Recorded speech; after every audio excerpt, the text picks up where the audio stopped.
लेकिन उस बात को समझाने के लिए तरीका है। आपके ऊपर कर्ज है देवताओं का, क्या कर्ज है? वायु देवता है। बताओ वायु है कि नहीं है? कृष्ण को आपने नहीं देखा, कोई बात नहीं, मत मानो। आपकी साइंस कहती है कि नहीं, आप जीवन से मृत्यु पर्यंत इस वायु से इतनी सारी ऑक्सीजन फ्री में लेते हो। कौन सा टैक्स जमा कर रहे हो? करते हो टैक्स जमा? कितनी सारी ऑक्सीजन हम ले रहे हैं इस वायु देव से, कोई टैक्स देते हो इसके लिए? तो जो आदमी हमको फ्री में सब कुछ दिए जा रहा है, उसके कर्जदार हम हैं कि नहीं है? अब जो जल आप पीते हो कहां से आ रहा है? पृथ्वी के गर्भ से आ रहा है। उस जल के लिए कौन सा टैक्स दे रहे हो? अब ये अलग है कि आजकल व्यवस्था शासन के अधीनस्थ हो गई है, जो कहीं है कहीं नहीं है। अब ये भी तब है जब हम लोगों ने उसका दुरुपयोग बहुत किया। हमारी ही कुकृत्यों का ये परिणाम है कि आज जल का स्तर जो है बहुत गिरता जा रहा है, क्योंकि हमको एक बाल्टी की जरूरत होती है और 10 बाल्टी हम सबर चला के बटन दबाया बाहर बहा देते हैं, दुरुपयोग करते हैं हम। अब बताओ, क्या उस जल का कर्ज हमारे ऊपर जल देव का है कि नहीं है? वरुण देव का कर्ज है कि नहीं है? ये पांचों तत्व आप बाहर देख रहे हो, आकाश है, कर्ज है। ये 5 तत्व के बिना आपका ये शरीर नहीं बन सकता। इसको तो आपकी साइंस मानती है। ये सूक्ष्म विज्ञान है। देखो हमारे शास्त्रों में कितना सूक्ष्म विज्ञान है, इनसे ज्यादा विज्ञान कहीं नहीं मिल सकता, संभव नहीं है। क्या विज्ञान करेगा आज का? जो हमारे शास्त्रों में विज्ञान है, हमारे मनीषियों का जो विज्ञान है, आपका शरीर इन 5 तत्वों से बना है। तो ये 5 देवता हैं, इनको साइंस मानती है। तो इन 5 के लिए आपने कौन सा ऋण चुकाते हो, कौन सा टैक्स देते हो? तो देवताओं का कर्ज हमारे ऊपर है या नहीं है? बोलो हाँ या ना। अरे जोर से बोलो भाई, है। तब क्या ऐसा जो हमको दे ही रहा है उसके लिए कर्ज उतारने के लिए हमको कुछ करना चाहिए कि नहीं करना चाहिए? क्या करना चाहिए? देव यज्ञ, देव पूजन। आप यज्ञ करते हैं, उसका संबंध वायु से है, आकाश से है। वायु शुद्ध होती है, जो नेगेटिविटी है ध्वस्त होती है। आकाश शुद्ध होता है, जो सूर्य की पराबैंगनी किरणें हैं, उसमें कुछ ऐसी भी किरणें हैं जो हमारे शरीर को त्वचा का रोग कर देती है, आंखों की रोशनी को नुकसान करती है। यज्ञ के द्वारा वो ठीक होता है। और यज्ञात वर्षति पर्जन्यः, यज्ञ से वर्षा होती है। इसलिए देवताओं के लिए यज्ञ यागादि का पूजन करना चाहिए या नहीं? अब कोई कहे कि हम तो बिना विवाह के सन्यासी बन के कर लेंगे यज्ञ, तो यज्ञों में, शास्त्रों में बहुत सारे विधान ऐसे हैं जो बिना विवाह के संपन्न हो ही नहीं सकते। बताओ, राम जी ने बिना पत्नी के यज्ञ किया था? वो नहीं कर सकते थे, वो तो भगवान थे। कुछ तो सीमित है, तो सन्यासी कर सकते हैं, लेकिन कुछ विधान ऐसे हैं जो बिना पत्नी के संभव नहीं है। सीता नहीं थी तो सोने की बनवानी पड़ी। देव ऋण हमारे शरीर पे है, तो प्रथम, अब इसका मतलब ये नहीं कि सन्यास नहीं लेना चाहिए, नहीं, 4 आश्रम में सन्यास है, लो, लेकिन आश्रमात् आश्रमम गच्छन्ति। आश्रम से सीढ़ी दर सीढ़ी चढ़ोगे तो बढ़िया बात है, एक सीढ़ी फिर उससे ऊपर, फिर उससे ऊपर, और सीधे नीचे से ऊपर के लिए छलांग लगा सकते हो क्या? क्या होगा? और गिरोगे तो क्या होगा? फिर चकनाचूर हो जाएंगे। और वही होता है। तो दूसरा ऋण है ऋषि ऋण। ऋषियों का ऋण हमारे ऊपर है। ऋषियों ने हमें क्या दिया? ऋषियों ने दिया हमको गोत्र। गोत्र क्या होता है? जो हमारी इंद्रियों की रक्षा करे। गो माने होता है इंद्री, और त्र से होता है प्राण। प्राण माने रक्षा करना।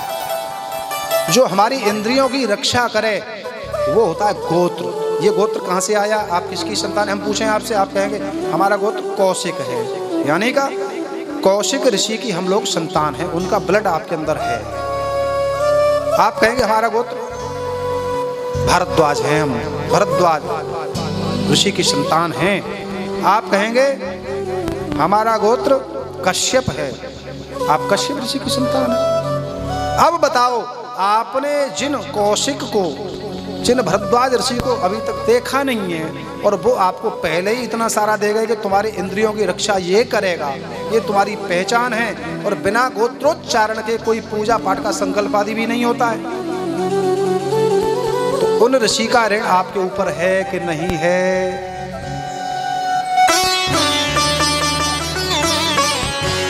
तीसरा ऋण होता है पितृ ऋण। चलो कोई बात नहीं, आप बहुत आगे की पीढ़ी में मत जाओ, आज की संतान से केवल मात्र एक बात पूछ लेते हैं। जो आज के बेटे बेटियां माता पिता से विमुख जाकर के कुछ भी उल्टे सीधे काम कर बैठते हैं, और वो ये सोचते हैं कि आजकल के पढ़े लिखे होते हैं तो सोचते हैं कि हर प्राणी, हर बालक स्वच्छंद विचरण करने के लिए स्वतंत्र है। अरे माता पिता का काम था वो कर दिया, अब तो हमारा मन आएगा वो करेंगे, तो उल्टे सीधे काम कर बैठते हैं। लेकिन तुलसीदास कहते हैं, लायक ही सो कीजिए विवाह बैर और प्रीति। आजकल के बच्चे क्या करते हैं, इतने बड़े डिसीजन ले लेते हैं महाराज, विवाह भी जो है बिना माता पिता की इच्छा के अलग कर बैठते हैं, और सोचते हैं कि बिना माता पिता के कर लो। नहीं भैया, गलत कर रहे हो। तुलसीदास कह रहे हैं, लायक ही सो कीजिए विवाह बैर और प्रीति। जो लायक है उससे ये तीन चीजें करनी चाहिए। क्या? ब्याह, बैर, शत्रुता भी सोच समझ के करनी चाहिए। जो लायक है कि नहीं, पता लगा बहुत बलवान है, चट कर जाएगा, नहीं, शत्रुता नहीं करो। और प्रीति, प्रीति भी जो लायक है प्रेम के कारण, जो लग रहा है कि इस लायक है, उसे करिए। लेकिन बच्चे आजकल के ऐसे हैं कि बहुत गलत डिसीजन ले लेते हैं अपने भविष्य का। अब बताओ, तुम जब आज इतने बड़े हो गए, आपकी उम्र 20 साल की हो गई या 18 वर्ष की हो गई, तो आप 18-20 वर्ष के जो हुए हो, ये शरीर आपका किसने दिया? आपकी माँ ने दिया कि नहीं दिया? आपके पिताजी ने दिया कि नहीं दिया?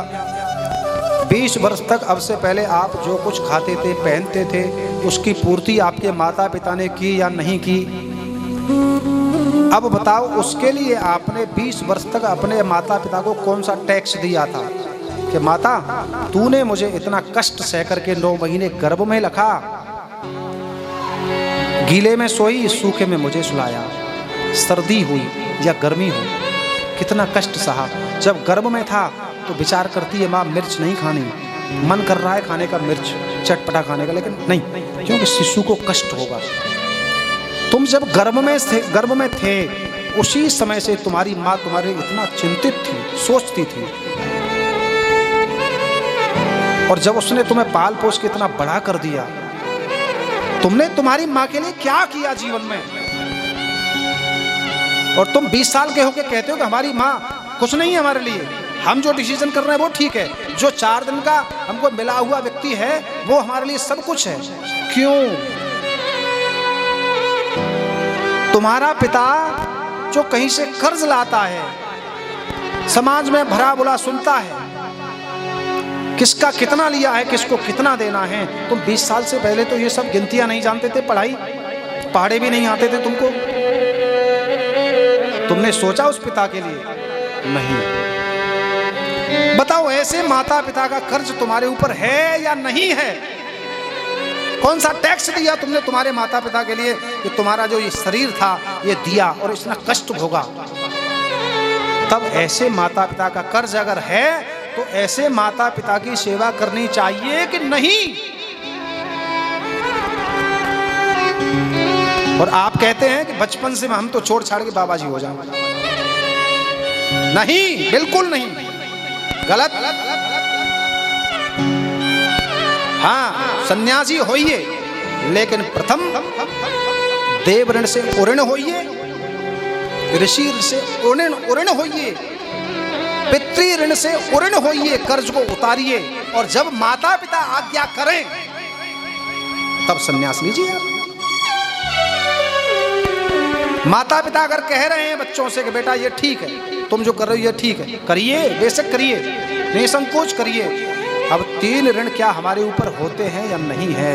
तो जो प्राणी इन 3 ऋण को छोड़ करके संन्यास लेता है अधोगामी होता है। हे नारद, तुमने गलत किया।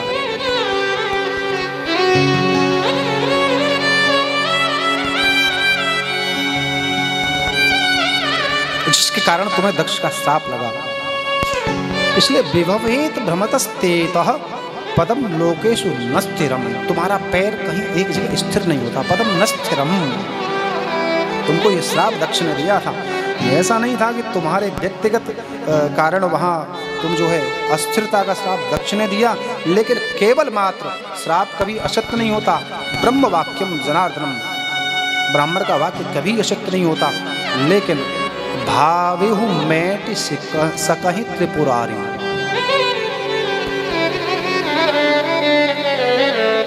इस श्राप और वरदान को भी सत्य असत्य करने वाले केवल त्रिपुरारी हैं। केवल शिव की कृपा के कारण ही एक जगह स्थिर होकर के तुम भजन कर पाए थे। ये तुम्हारा केवल मात्र भ्रम था।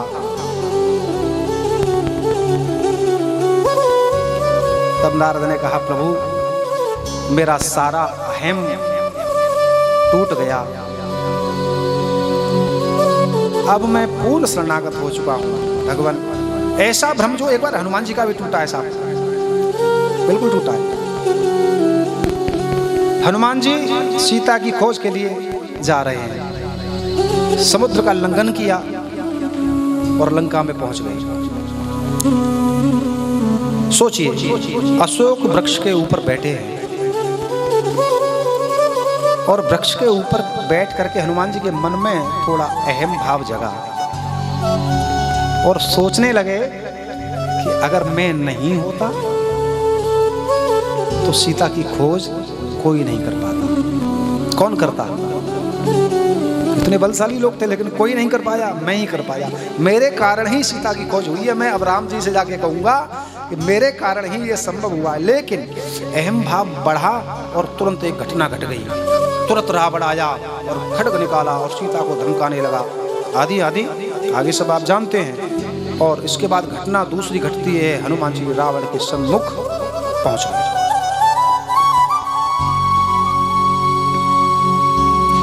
रावण के सम्मुख जब पहुंच गए, वाद विवाद हुआ, प्रश्नोत्तर हुआ आपस में। और रावण तुरंत आदेश करता है नगर वासियों को, जाओ जितना कपड़ा घी तेल है सब ले आओ और कपिके ममता पूंछ पर पावक देहु लगाए।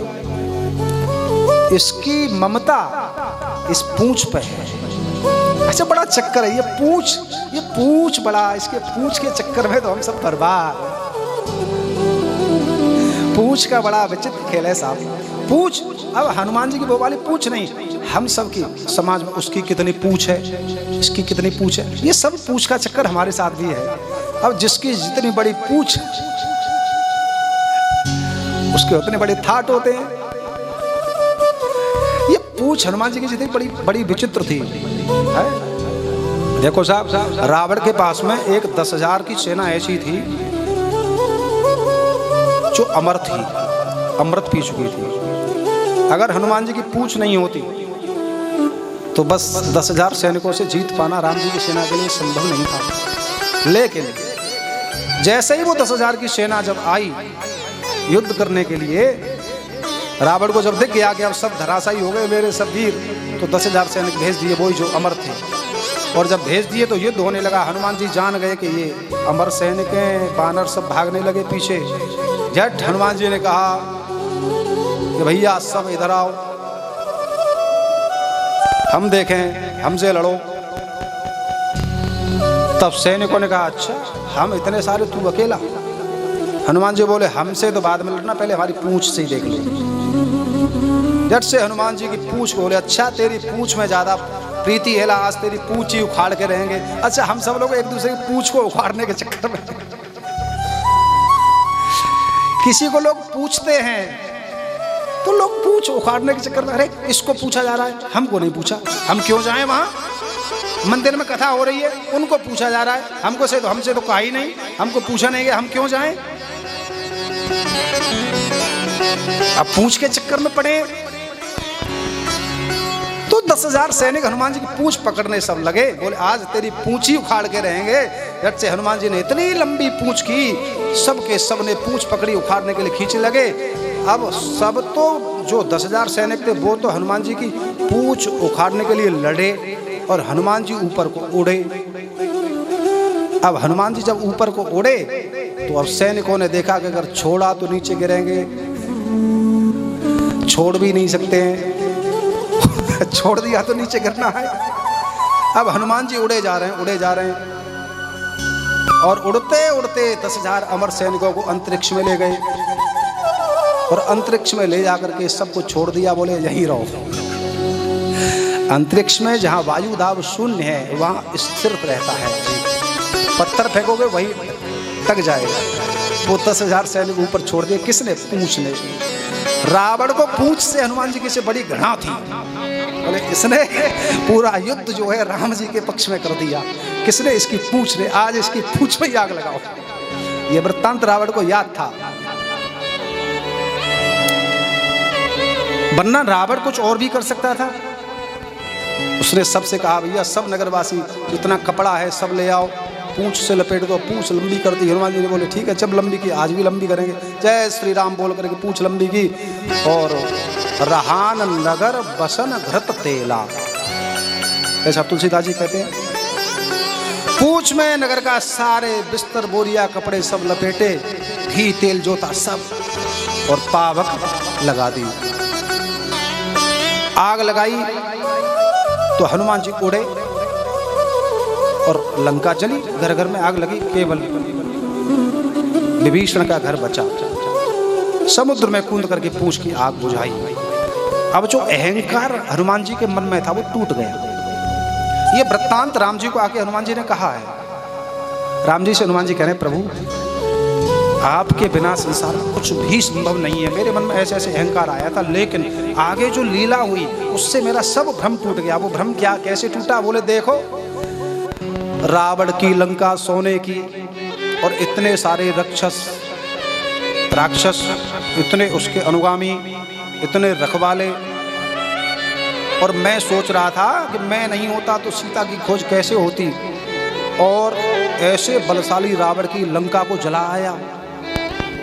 देखो हम अगर किसी के यहाँ आग लगाने जाएं, कोई किसी के यहाँ आग लगाए तो कम से कम माचिस तो साथ में लेके जाएगा, घी तेल साथ में लेके जाएगा भाई, तभी आग लगेगी किसी के यहाँ। अच्छा आजकल की एक आग जो बड़ी खतरनाक है महाराज, अब वो माचिस की तीली की जरूरत नहीं है,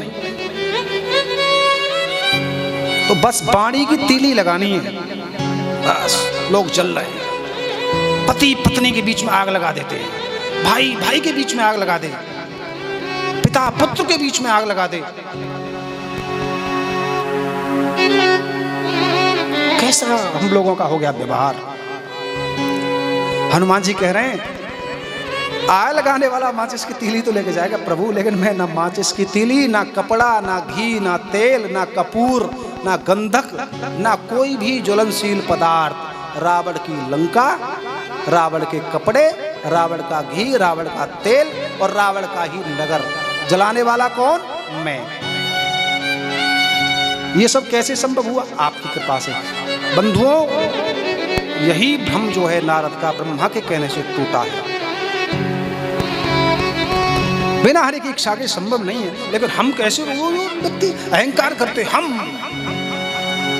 और जब तक आप ये अहम भाव नहीं छोड़ोगे, ये आपको जो दुख होता है, दुख, कष्ट, शारीरिक कष्ट, मानसिक कष्ट, केवल और केवल इस अहम भाव के कारण ही है।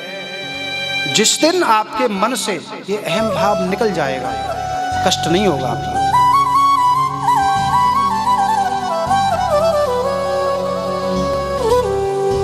तो नारद भगवान शिव की कृपा से ही तुमको ये भ्रम हुआ था। नारद ने कहा पिताजी अब पूर्ण रूप से मेरा भ्रम टूट गया है। अब मैं आपसे चाहता हूं कि ऐसी भगवान कल अब आप कह रहे थे कि सती चरित्र, जो परम पुनीत है, परम पावन है, ऐसा पावनतम सती चरित्र मुझे सुनाने की कृपा करें। भगवान शिव का गृहस्थ जीवन कैसे हुआ, क्या हुआ? तो ब्रह्मा जी ने कहा कि देखो पुत्र, जिस समय मेरा संध्या पर आसक्ति होना जब हुआ था तो शिव ने मुझे समझाया था, लेकिन मेरे मन में फिर भी शिव के प्रति थोड़ी सी घृणा हो गई थी और मैं ये सोचता था कि शिव आप तो बाबा बैरागी हैं, स्मशानवासी हैं, आप क्या समझें आसक्ति को।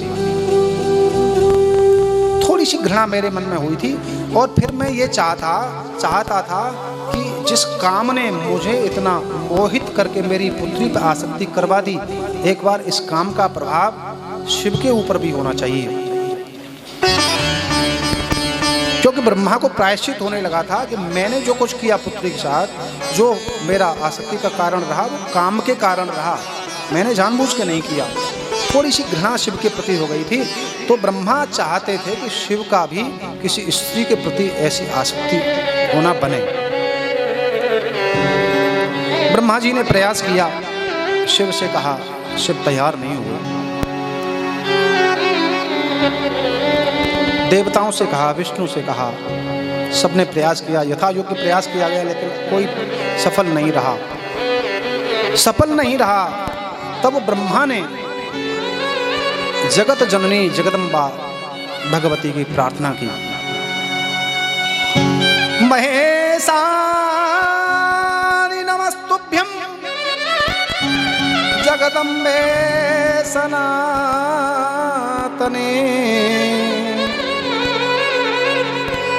कृपां कुरु महादेवी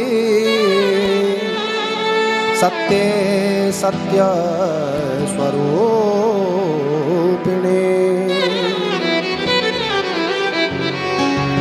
ब्रह्मा ने जगदम्बा की आराधना की। बहुत लंबे समय तक जब आराधना की और भगवती प्रसन्न हुई और प्रकट हुई और ब्रह्मा को दर्शन दिया, तो ब्रह्मा से कहा, कहो पुत्र क्या चाहते हो?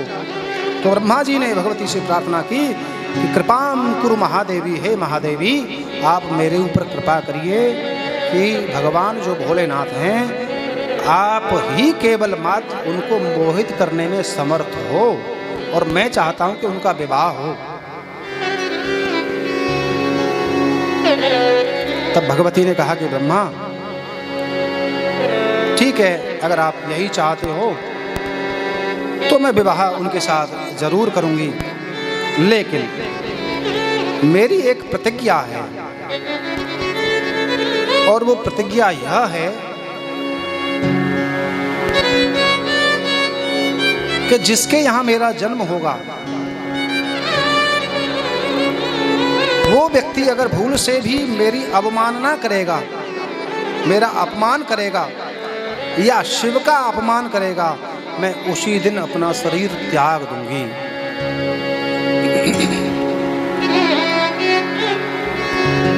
एवमस्तु ऐसा कह करके भगवती अंतर्धान हुई।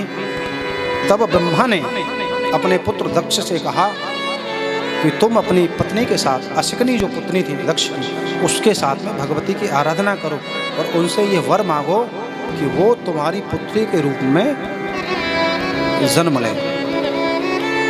तो दक्ष ने अशकनी के साथ भगवती की आराधना की, क्योंकि ब्रह्मा को, पिता को तो वरदान मिल चुका था, लेकिन ब्रह्मा की प्रेरणा से अब जन्म कहाँ लेंगी भगवती ये तो नहीं कहा था, लेकिन दक्ष ने इतनी आराधना की, कई जन्मों तक आराधना की इसने, तो आराधना करके भगवती को प्रसन्न किया है और प्रसन्न करके दक्ष ने ये वरदान मांगा भगवती से कि भगवती आप ऐसा मेरे ऊपर कृपा करिए कि तदोमेति नाम चक्रे तस्या दक्षस्तदाज्ञया, आप मेरे घर पुत्री बन के आए।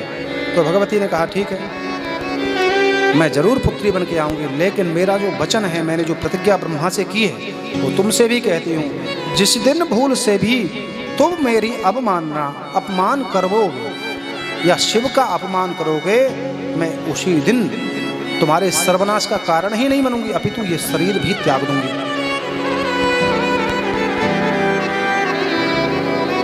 ऐसा कहकर भगवती अंतर्धान हुई। तो हे नारद, लंबे अंतराल के बाद विष्णुवादी सब देवता मेरे सहित एकत्रित होकर के शिव के पास गए। बोले अब भगवती को तो राजी कर लिया, लेकिन अब जिसके संग ब्याह होना है कम से कम वो तो तैयार हो।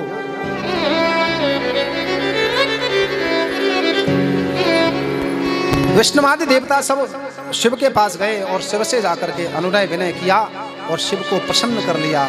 तब शिव ने कहा कि ठीक है, करिष्यामि विवाहम वै भक्तवश्य सदा हम। देखो मैं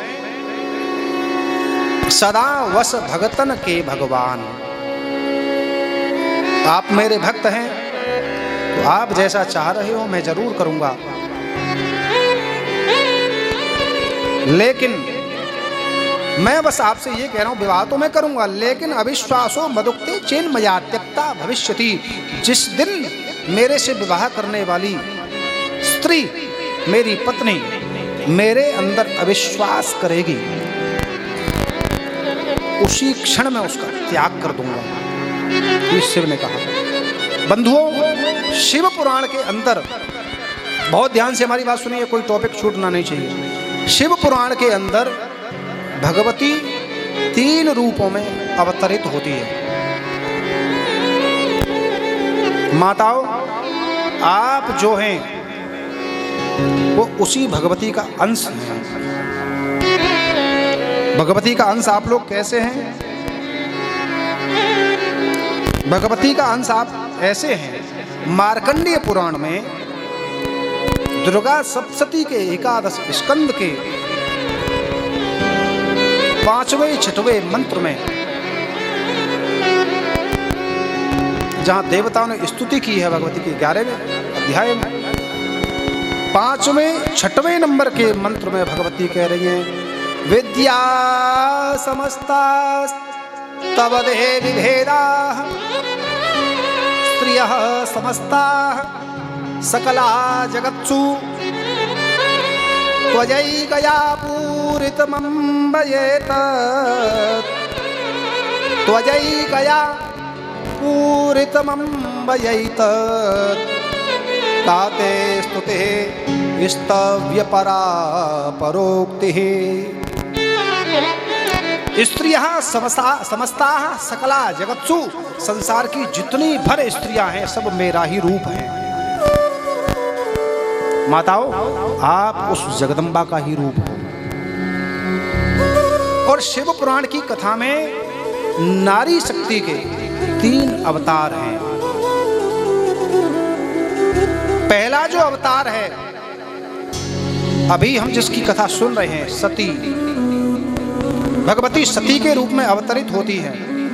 अब तीनों अवतारों में 3 उपक्रम यहाँ वेद व्यास जी ने रखे हैं। माता बहुत ध्यान से सुनना, ये आपके जीवन चरित्र को बदलने वाला प्रसंग है।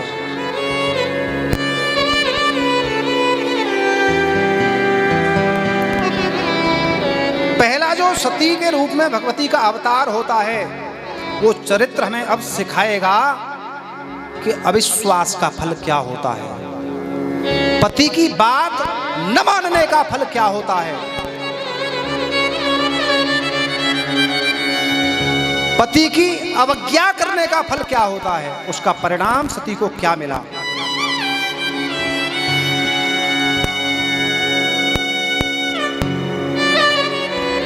दूसरा अवतार भगवती का होता है जिसका चरित्र हम कल सुनेंगे, पार्वती। आप जिस घर में हैं, आपके सुकृत्यों के द्वारा, सुकृतों के द्वारा जो भी आपको जैसा भी पति मिला है, आप उसके साथ रह रहे हो, अच्छा है, बहुत बढ़िया है। सती चरित्र से आप सीखिए कि पति की अवमानना और अवज्ञा करने का फल क्या होता है, पति पे विश्वास न किया जाए तो फल क्या मिलता है, परिणाम क्या मिलता है। और अगर आपको अपना गृहस्थ जीवन खुशहाल बनाना है, तब आपको कल के पार्वती वाले चरित्र से सीखने के लिए मिलेगा। नारी शक्ति ने यहाँ से पुराण में 3 अवतार लिए हैं। पहला अवतार सती, दूसरा पार्वती और तीसरा भगवती जगत जननी दुर्गा। तीनों अवतार के उपक्रम आपको ये सिखाएंगे कि पति जो परमेश्वर आपका है उसकी अवज्ञा करने का फल सती को क्या मिला, जो आप भी किए जा रही हैं। अथवा अगर आपको अपना गृहस्थ जीवन खुशहाल बनाना है तो आपको पार्वती का चरित्र कल सिखाएगा कि आपको जीवन खुशहाल कैसे बनेगा। और तीसरा जो देवी दुर्गा का चरित्र है वो शिव पुराण का वो हमको वो संदेश देता है, सिखाता है कि शक्ति का दुरुपयोग करने पर क्या परिणाम होता है। और शक्ति का आप शांत हो तो ममतामयी हो, और आप अगर उग्र हो जाओ तो आप ही काली हो।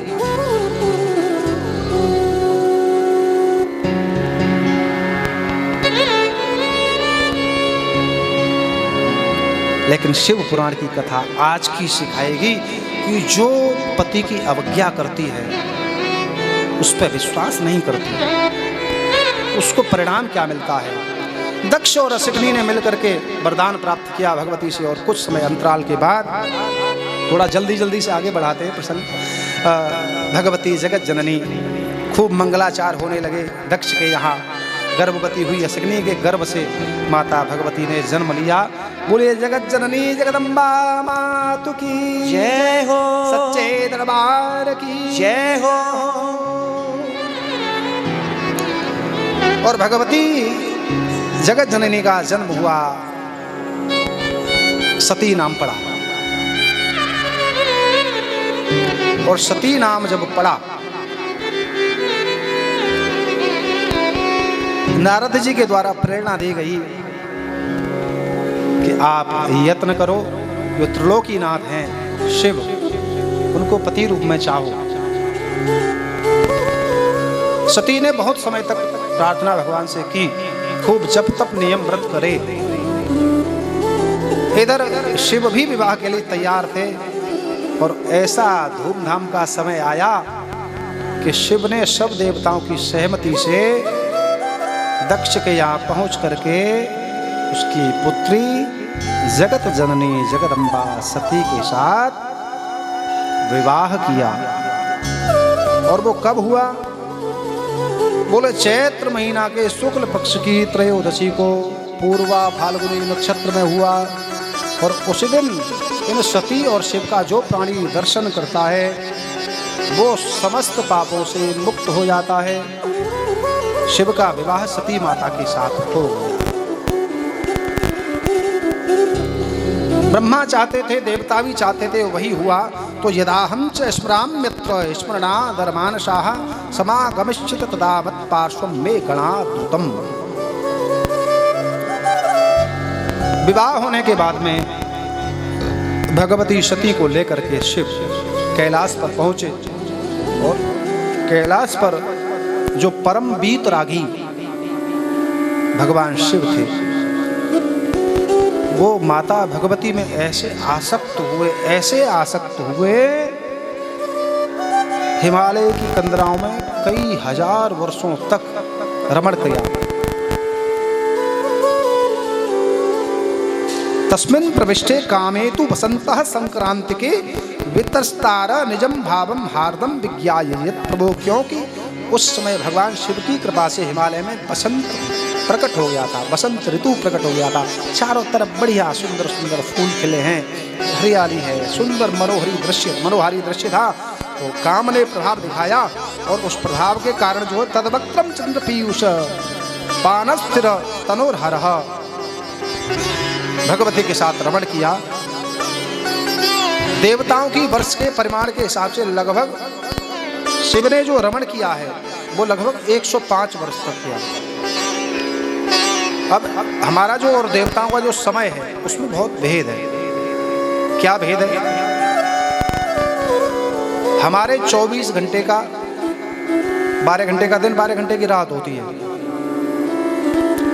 7 दिन का सप्ताह होता है। 15 दिन का एक पक्ष होता है, कृष्ण पक्ष और शुक्ल पक्ष। दोनों पक्षों को मिलने से एक महीना बनता है। 12 महीने मिलने से एक वर्ष बनता है। लेकिन हमारे यहाँ पितृपक्ष आता है। क्यों साहब आता है? सबके यहाँ आता है। ऐसा कोई नहीं जिसके यहाँ नहीं आता है पितृपक्ष, सबके यहाँ आता है।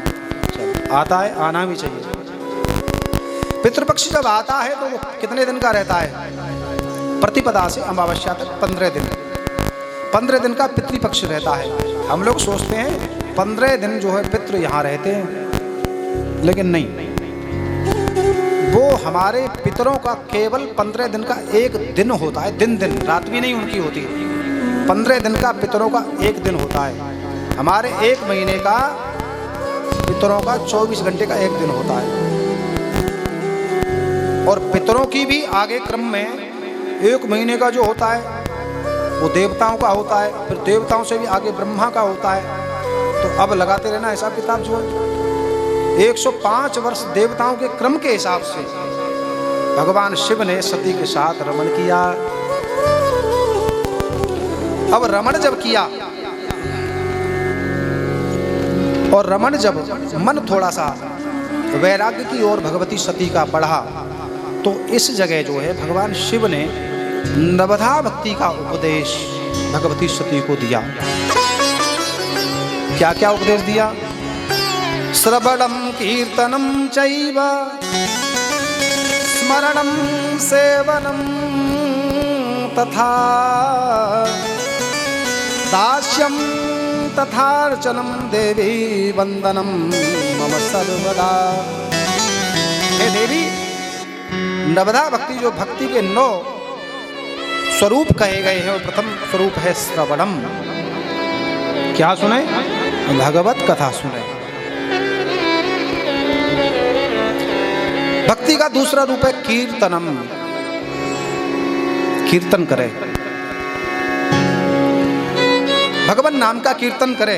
और तीसरा जो रूप तीसरा रूप है स्मरणम, उसी को अपनी स्मृति में बनाए। और ये ध्यान रखें, स्मृति कैसी हो? हरि व्यापक सर्वत्र समाना, भेद नहीं होना चाहिए। चौथा जो कहा सेवनम, यथा योग्य सेवा करें। 5वां कहा दास्यम, मेरी दासता स्वीकार करें। 6वां कहा अर्चनम, अर्चन जो होता है षोडशोपचार। जैसे आप इधर सुबह देवताओं की जो पूजा करते हैं, इधर षोडशोपचार पूजा नित्य होता है। तो जो उपचारों का पूजन है वो पंचोपचार है, षोडशोपचार है, द्वात्रिंशोपचार है। वो राजा महाराजाओं का काम होता है 32 उपचार से पूजन करना। चतुष्षष्ठ्योपचार है, 64 उपचारों से पूजन है, 32 उपचारों से पूजन। हम लोग मध्यम स्तर पर षोडशोपचार तक सीमित, ठीक है। तो षोडशोपचार आदि के द्वारा, जिसमें पाद्य, अर्घ्य, आचमन, स्नान, वस्त्र, उपवीत, गंध, अक्षत, पुष्पमाला, जिस देवता की जो प्रिय वस्तु, जैसे गणेशस्य दूर्वांकुरम, शिवस्य बिल्वपत्रम, विष्णुस्य तुलसी दलम, प्रिय वस्तु चढ़ाते हैं। पुष्पमाला के पश्चात सिंदूर, नाना परिमल द्रव्य, इत्र, धूप, दीप, हस्त प्रक्षालन, नैवेद्यम सुसज्जीकृत्य नैवेद्यम निवेदयामि, नैवेद्य का निवेदन। नैवेद्योपरांते पंचवारैः जलम दद्यात्, हस्त प्रक्षालनार्थम, मुख प्रक्षालनार्थम, पाद प्रक्षालनार्थम, मुखे आचमनीयम जलम समर्पयामि, उत्तरापोषणार्थम जलम समर्पयामि, ऋतुकालोत्पन्नम अखंड फलम समर्पयामि। फल चढ़ाइए, भोजन के बाद फल, फल के पश्चात फिर तांबूल चढ़ाइए। पान चढ़ाते हैं आप रोज, क्यों चढ़ाते हो? सब याद है? नहीं याद है? पल्ला झार कथा है, नहीं होना चाहिए, स्मरण होना चाहिए। तांबूल चढ़ाइए। फिर ये सब करने के बाद में दक्षिणा, दक्षिणा बड़ा चिंता का विषय है साहब। दक्षिणा देखो, सत्य यह है महाराज कि दक्षिणा सब कुछ भगवान का दिया हुआ ही है। दक्षिणा का भाव होता है कि जो आपने दिया है, और जिन सब साधनों का मूल क्या है? अर्थ, रुपया। अर्थ के बिना कपड़े पहन सकते हो बिना रुपए के? पानी पी सकते हो, रोटी खा सकते हो, कहीं जा सकते हो? नहीं। बाल कटवा सकते हो बिना अर्थ के? नहीं। ब्याह कर सकते हो लड़के का बिना अर्थ के? तो जब सबका मूल है अर्थ, तो उस ठाकुर जी के लिए उस अर्थ को जैसी श्रद्धा शक्ति और सामर्थ्य है उसके अनुसार कुछ थोड़ा चढ़ाओ भगवान को ना, कि प्रभु ये सब मूल है और इसमें भी अगर कोई त्रुटि रह गई है तो उसके मूलभूत में आपको दक्षिणा रुपए रूप में चढ़ा रहा हूँ। वैसे सही बात वेद की सुनोगे तो कान खड़े हो जाएंगे महाराज। हाँ, दक्षिणा ये रुपया ये नहीं चढ़नी चाहिए, कागज का सोने की गिन्नी चढ़नी चाहिए, वो होती है ओरिजिनल दक्षिणा। क्योंकि भगवान को भगवत निर्मित प्रकृति प्रदत्त वस्तु ही चढ़ती है। जल कहाँ से चढ़ा? आपने बनाया जल, प्रकृति प्रदत्त है, भगवान के द्वारा निर्मित है। वस्त्र आपने चढ़ाया, सूत कहाँ से आया? वृक्षों से आया, प्रकृति प्रदत्त है। उपवीत चढ़ाया आपने, सूत से बना, कहाँ से आया? प्रकृति प्रदत्त। मिठाई आपने चढ़ाई, मीठा रस कहाँ से आया? प्रकृति प्रदत्त।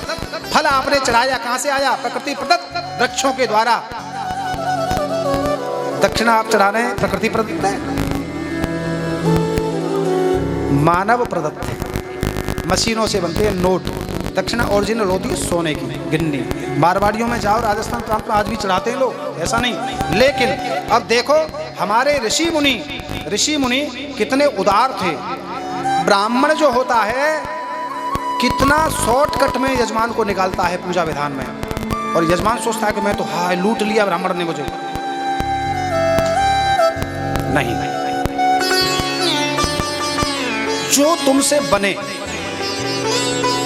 दक्षिणा का भाव होता है प्रभु मूल में जो भाव है वो मैं आपको चढ़ा रहा हूं, कोई कमी रह गई उसके मूल में आपको चढ़ा रहा हूं। चढ़ाते हैं तो षोडशोपचार बात चली थी। अर्चनम 6वें नंबर की भक्ति अर्चनम, और 7वें नंबर की वंदन। वाणी के द्वारा वंदन करें, गुरु प्रदत्त मंत्र को जपे, मंत्रोच्चारण आदि वो करता रहे, जो गुरु जी ने दिया उसको करता रहे। 8वां होता है सख्यम, सखा का भाव। सखा का उल्टा पढ़ो सखा। सखा का उल्टा होता है खास। सखा वही होता है जो हमारा सबसे ज्यादा खास होता है। हिंदी भाषा में बड़ा अर्थ छुपा हुआ है, गूढ़ रहस्य। तो भगवान को अपना परम खास माने, खास मानोगे तो सखा हो गया। और 9वें नंबर की जो भक्ति वो आत्मसमर्पणम, अपने आप को संपूर्ण रूप से भगवान को समर्पित कर दे।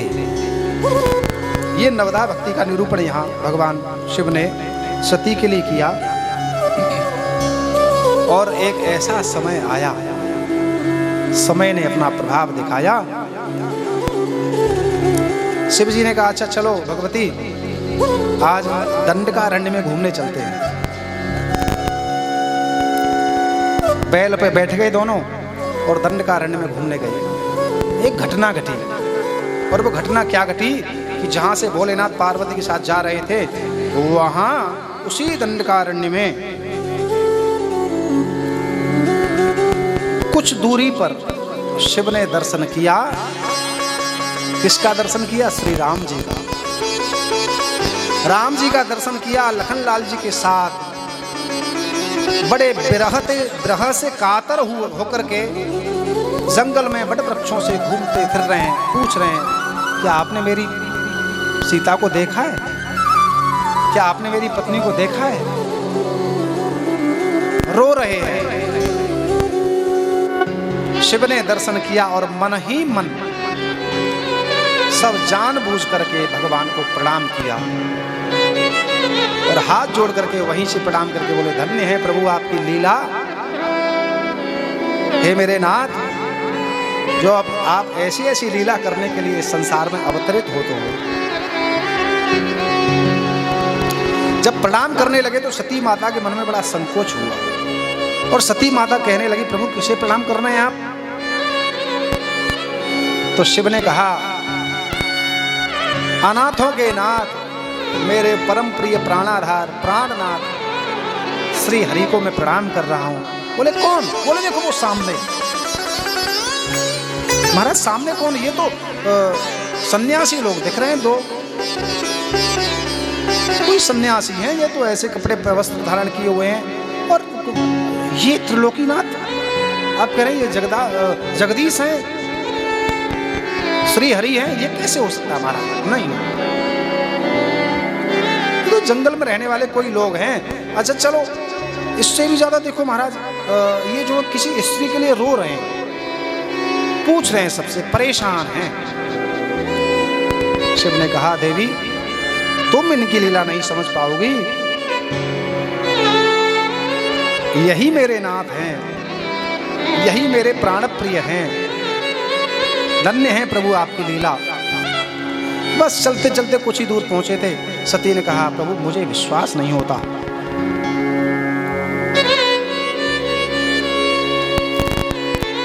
फिर भी शिव ने कहा मुने धीर जोगी सिद्ध संतत विमल मन जेहि ध्यावहि, मुनि धीर जोगी सिद्ध संतत विमल मन जेहि ध्यावहि, कहिनेति निगम पुराण आगम जासु कीरत गावहि, सोय राम व्यापक ब्रह्म भुवन निकाय पते माया धने, अवतरे अपने भगत हित निज तंत्र नितर भोकुल मने, मुनि धीर जोगे सिद्ध संतत। अरे जिनको मुनि योगी जति जन बैठकर ध्यान में जिनको ध्याते हैं वह रघुकुल मणि श्री राम हैं, साक्षात श्री हरि हैं, भगवती समझ जाओ। तब भी सती को विश्वास नहीं हुआ तो शिव ने कहा जो तुम्हारे मन अति संदेहु तो किन जाए परीक्षा लेहु। अच्छा तुम्हें अगर विश्वास नहीं है तो फिर जाके परीक्षा ले लो। और शिव समझ गए कि हो यही सो जो राम रचि राखा को करे तर्क बढ़ावे शाखा, और असका ही लगे जपन हरिनामा। अच्छा ठीक तुम जाओ परीक्षा ले आओ। पति समझा रहे हैं कि ये श्री हरि है, बीमारी यहीं से जड़ लग गई, पति पे विश्वास नहीं तो साधारण कोई मानव है। और परीक्षा लेने के लिए गई, पता है सबको ये कहानी घटना, आपको गई परीक्षा लेने, बताओ क्या किया फिर आगे, क्या बन के गई?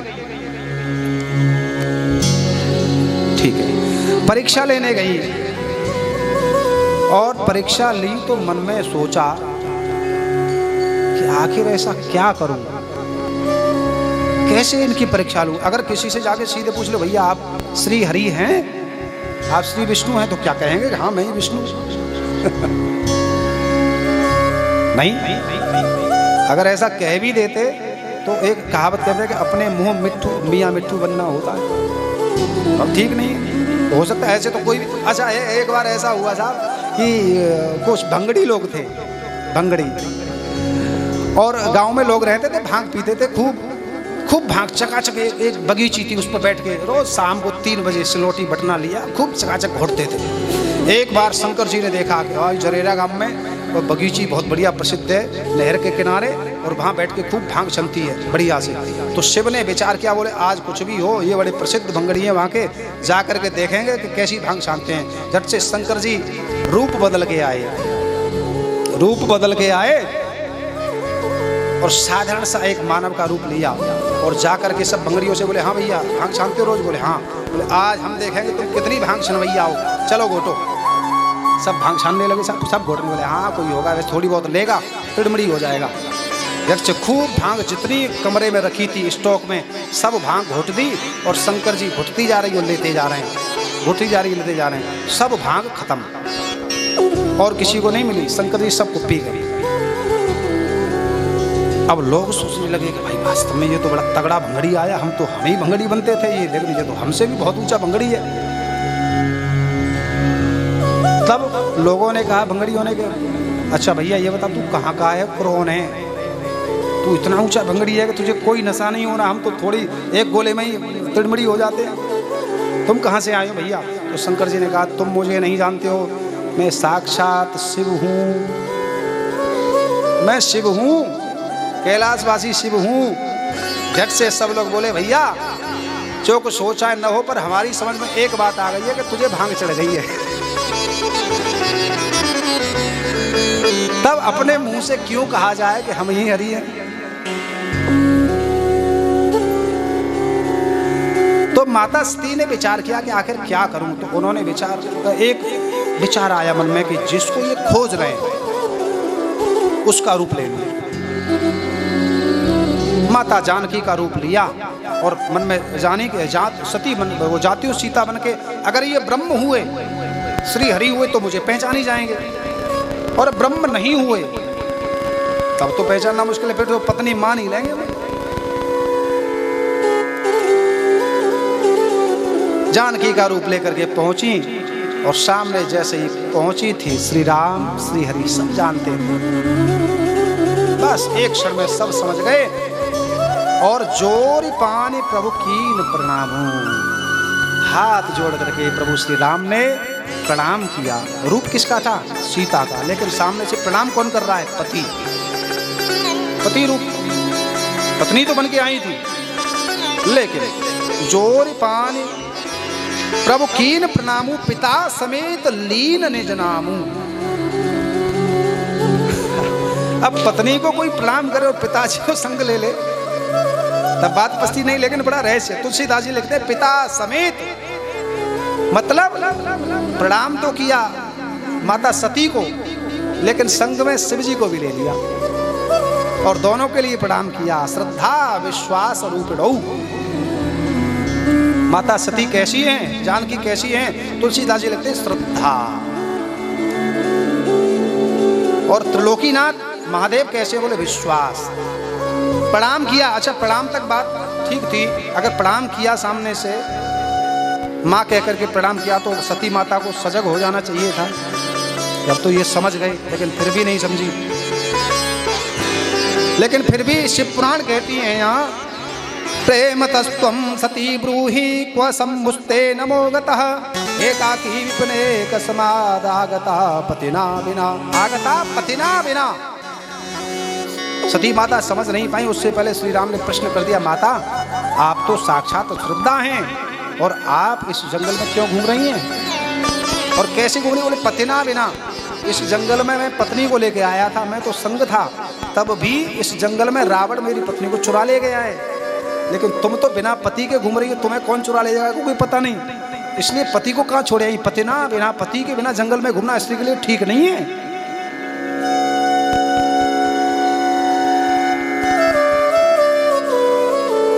सती माता की समझ में बात कुछ कुछ आई, विश्वास होने लगा कि जरूर कुछ हो या न हो, मेरे स्वामी जो कह रहे थे वास्तव में ये श्री हरि है। समझ गई। लखनलाल से कहा श्री राम ने कि ये साक्षात जगदम्बा है, सती माता है। लखनलाल ने भी प्रणाम किया, और प्रणाम जब किया तो इस जगह माता सती ने श्री राम से कहा है कि प्रभु आप एक बात बताओ कि आपको मेरे पति त्रिलोकीनाथ, देवों के देव महादेव अपना आराध्य मानते हैं, वो क्यों मानते हैं, उसका कारण क्या है, और आप यहाँ ऐसे क्यों घूम रहे हो? ये तो मुझे विश्वास हो गया कि आप श्री हरि हैं। तब यहाँ श्री राम जी ने एक वृत्तांत सुनाया है कि एक बार प्राचीन काल में भगवान शिव ने एक सुंदर भवन बनवाया था, बड़ा सुंदर नगर बनवाया था, जिसकी उपमा पूरे संपूर्ण ब्रह्मांड को लजाती थी। सुंदर भवन का निर्माण किया है, किसके द्वारा? विश्वकर्मा के द्वारा, शिव ने।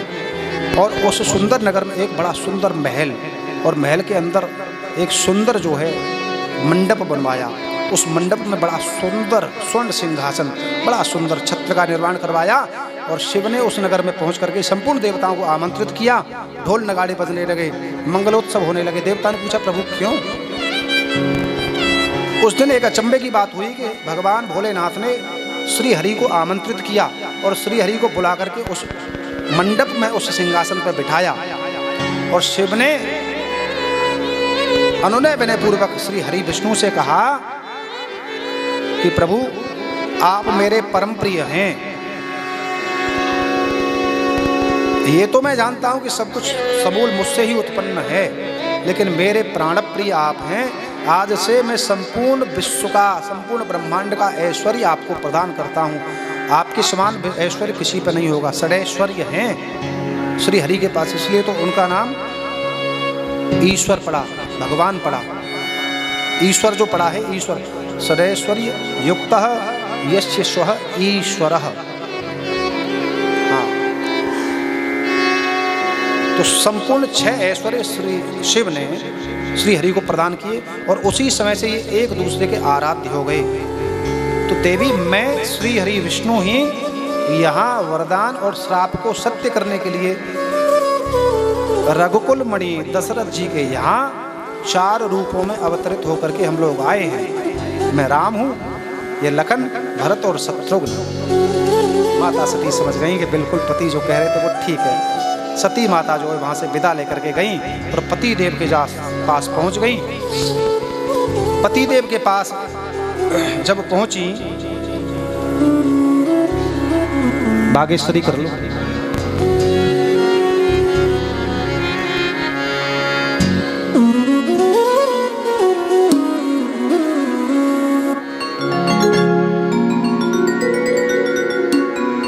भोलेनाथ के पास माता जी जैसे ही पहुंची तो भोलेनाथ ने प्रश्न किया, लीनी परीक्षा कबन विधि कहु सत्य सब बात। भोलेनाथ ने कहा, देवी आओ आओ आओ आओ, ले आई परीक्षा। माताओं, पति पे अविश्वास हुआ इसलिए कहाँ गई परीक्षा लेने। लेकिन आज लौट के माता सती पति के पास आई और पति ने पूछा कि परीक्षा ले आई, तो माता सती कह रही हैं, कछु न परीक्षा लेना गुसाए, कछु न परीक्षा लेना गुसाए, कछु न परीक्षा लीना गुसाए, कछु न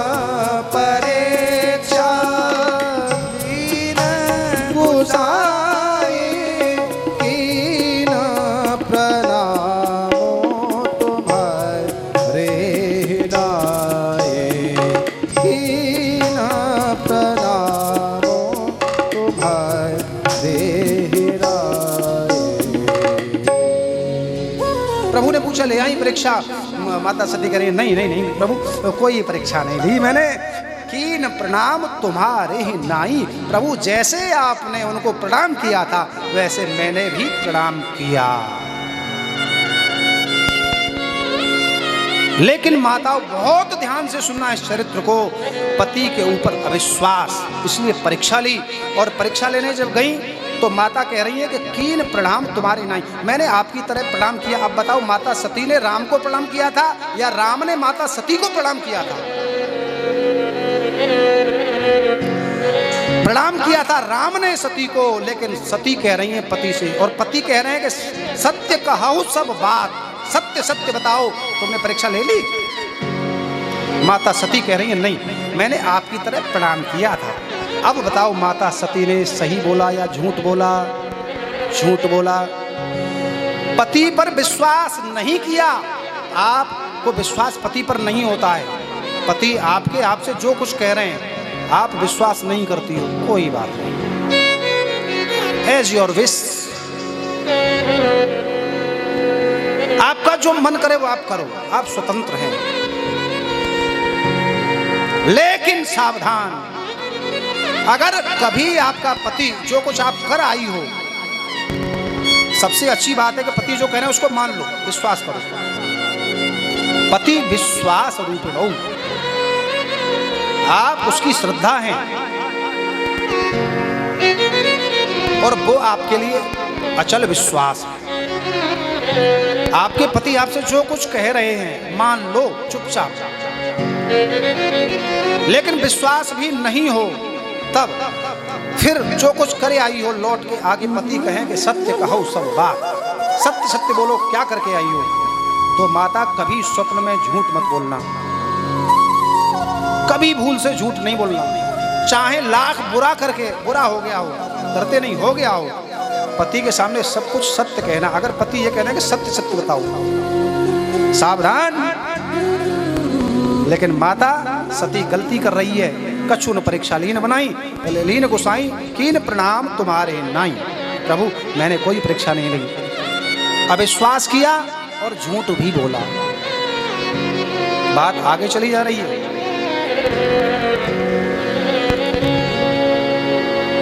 भोलेनाथ समझ गए कि कछु और ही होनहार है। माता सती को लेकर के कैलाश पहुंच गए। प्रसंग आ जाता है कुछ ऐसा,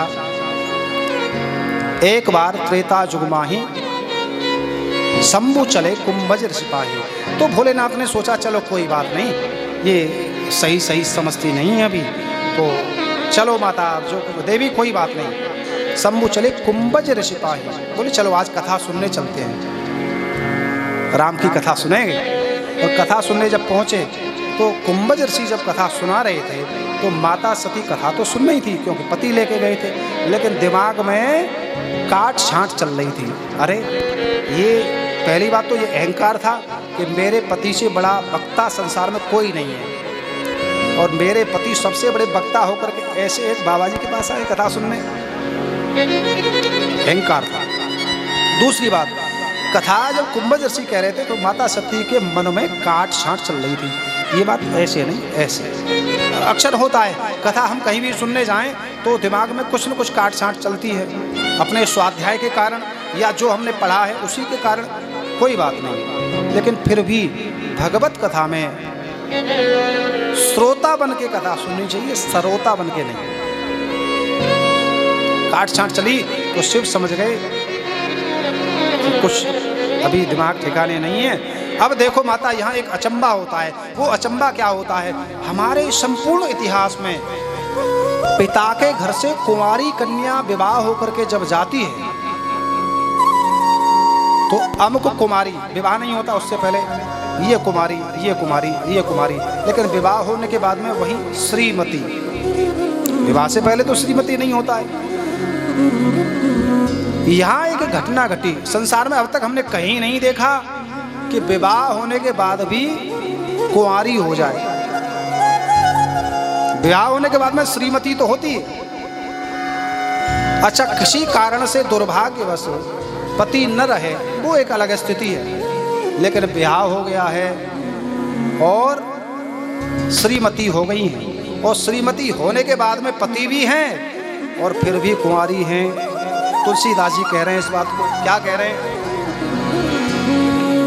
पहले ध्यान दीजिए क्या कह रहे हैं तुलसीदास जी। जब कथा सुनने जा रहे हैं शिव पार्वती को संग लेकर, सती को संग लेकर के, तब क्या तुलसीदास जी कह रहे हैं, संग सती ले जननी भवानी, संग सती ले जननी भवानी, संग सती ले जननी भवानी, संग सती ले जननी भवानी, पूजिय ऋषि अखिलेश्वर जाने, पूजिय ऋषि अखिलेश्वर जाने, संग सती ले जननी भवानी, जननी श्रीमती।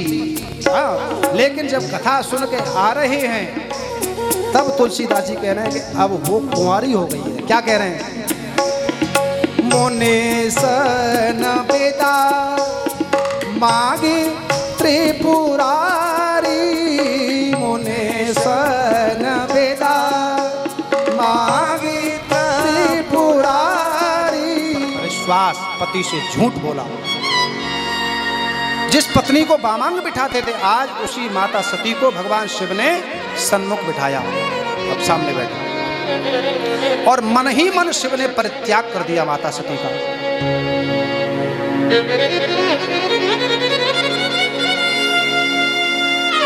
आपके जीवन में अक्सर जो खटास आती है पति पत्नी के बीच में, उसका सबसे बड़ा मूल कारण यही होता है।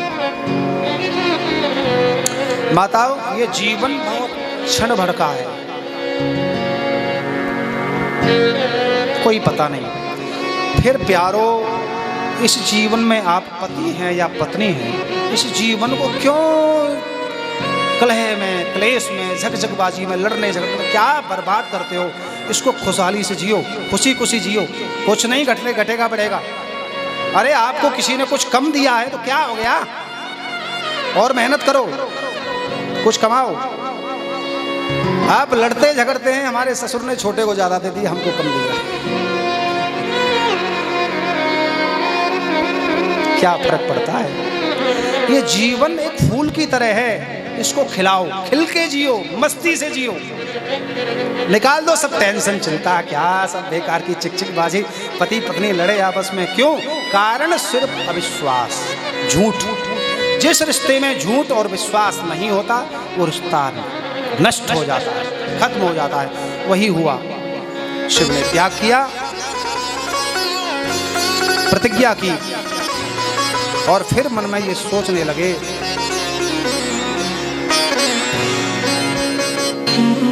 मेरी पत्नी ने विश्वास किया है, और सोच करके प्रतिज्ञा और दृढ़ता को प्राप्त की।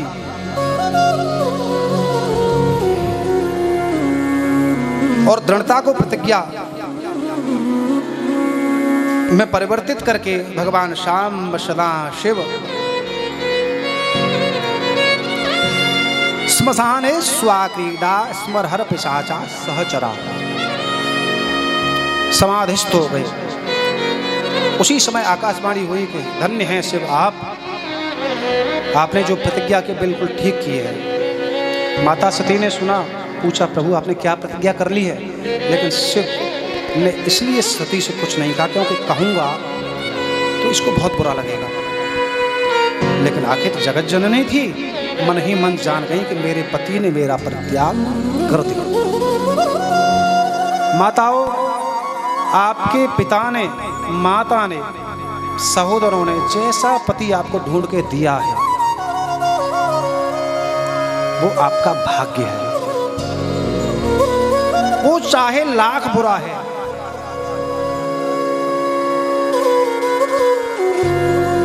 तो आपके भाग्य में वैसा था। आपके पिता का कोई दोष उसमें है, आपकी माँ का कोई दोष है। हर माता पिता कन्या के यह चाहते हैं कि मेरी पुत्री को श्रेष्ठ से श्रेष्ठ घर और वर मिले। लेकिन जैसा भी पति आपको मिला है वो आपका केवल भाग्य है, और आपके भाग्य को आपके सिवाय कोई नहीं बदल सकता, ना आपकी माँ ना आपके पिता।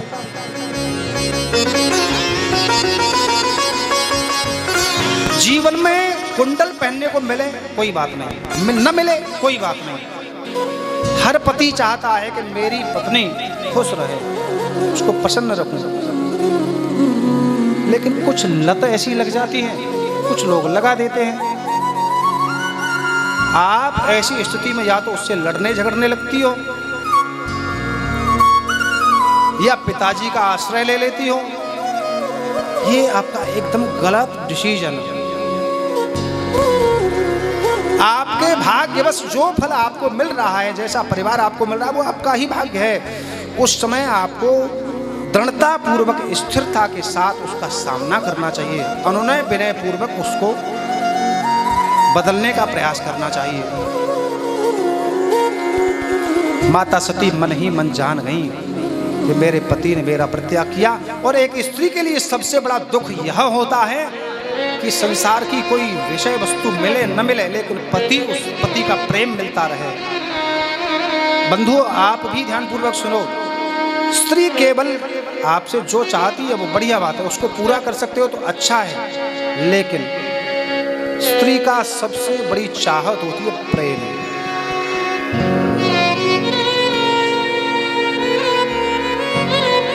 कभी प्रेम से वंचित उसको नहीं करना चाहिए।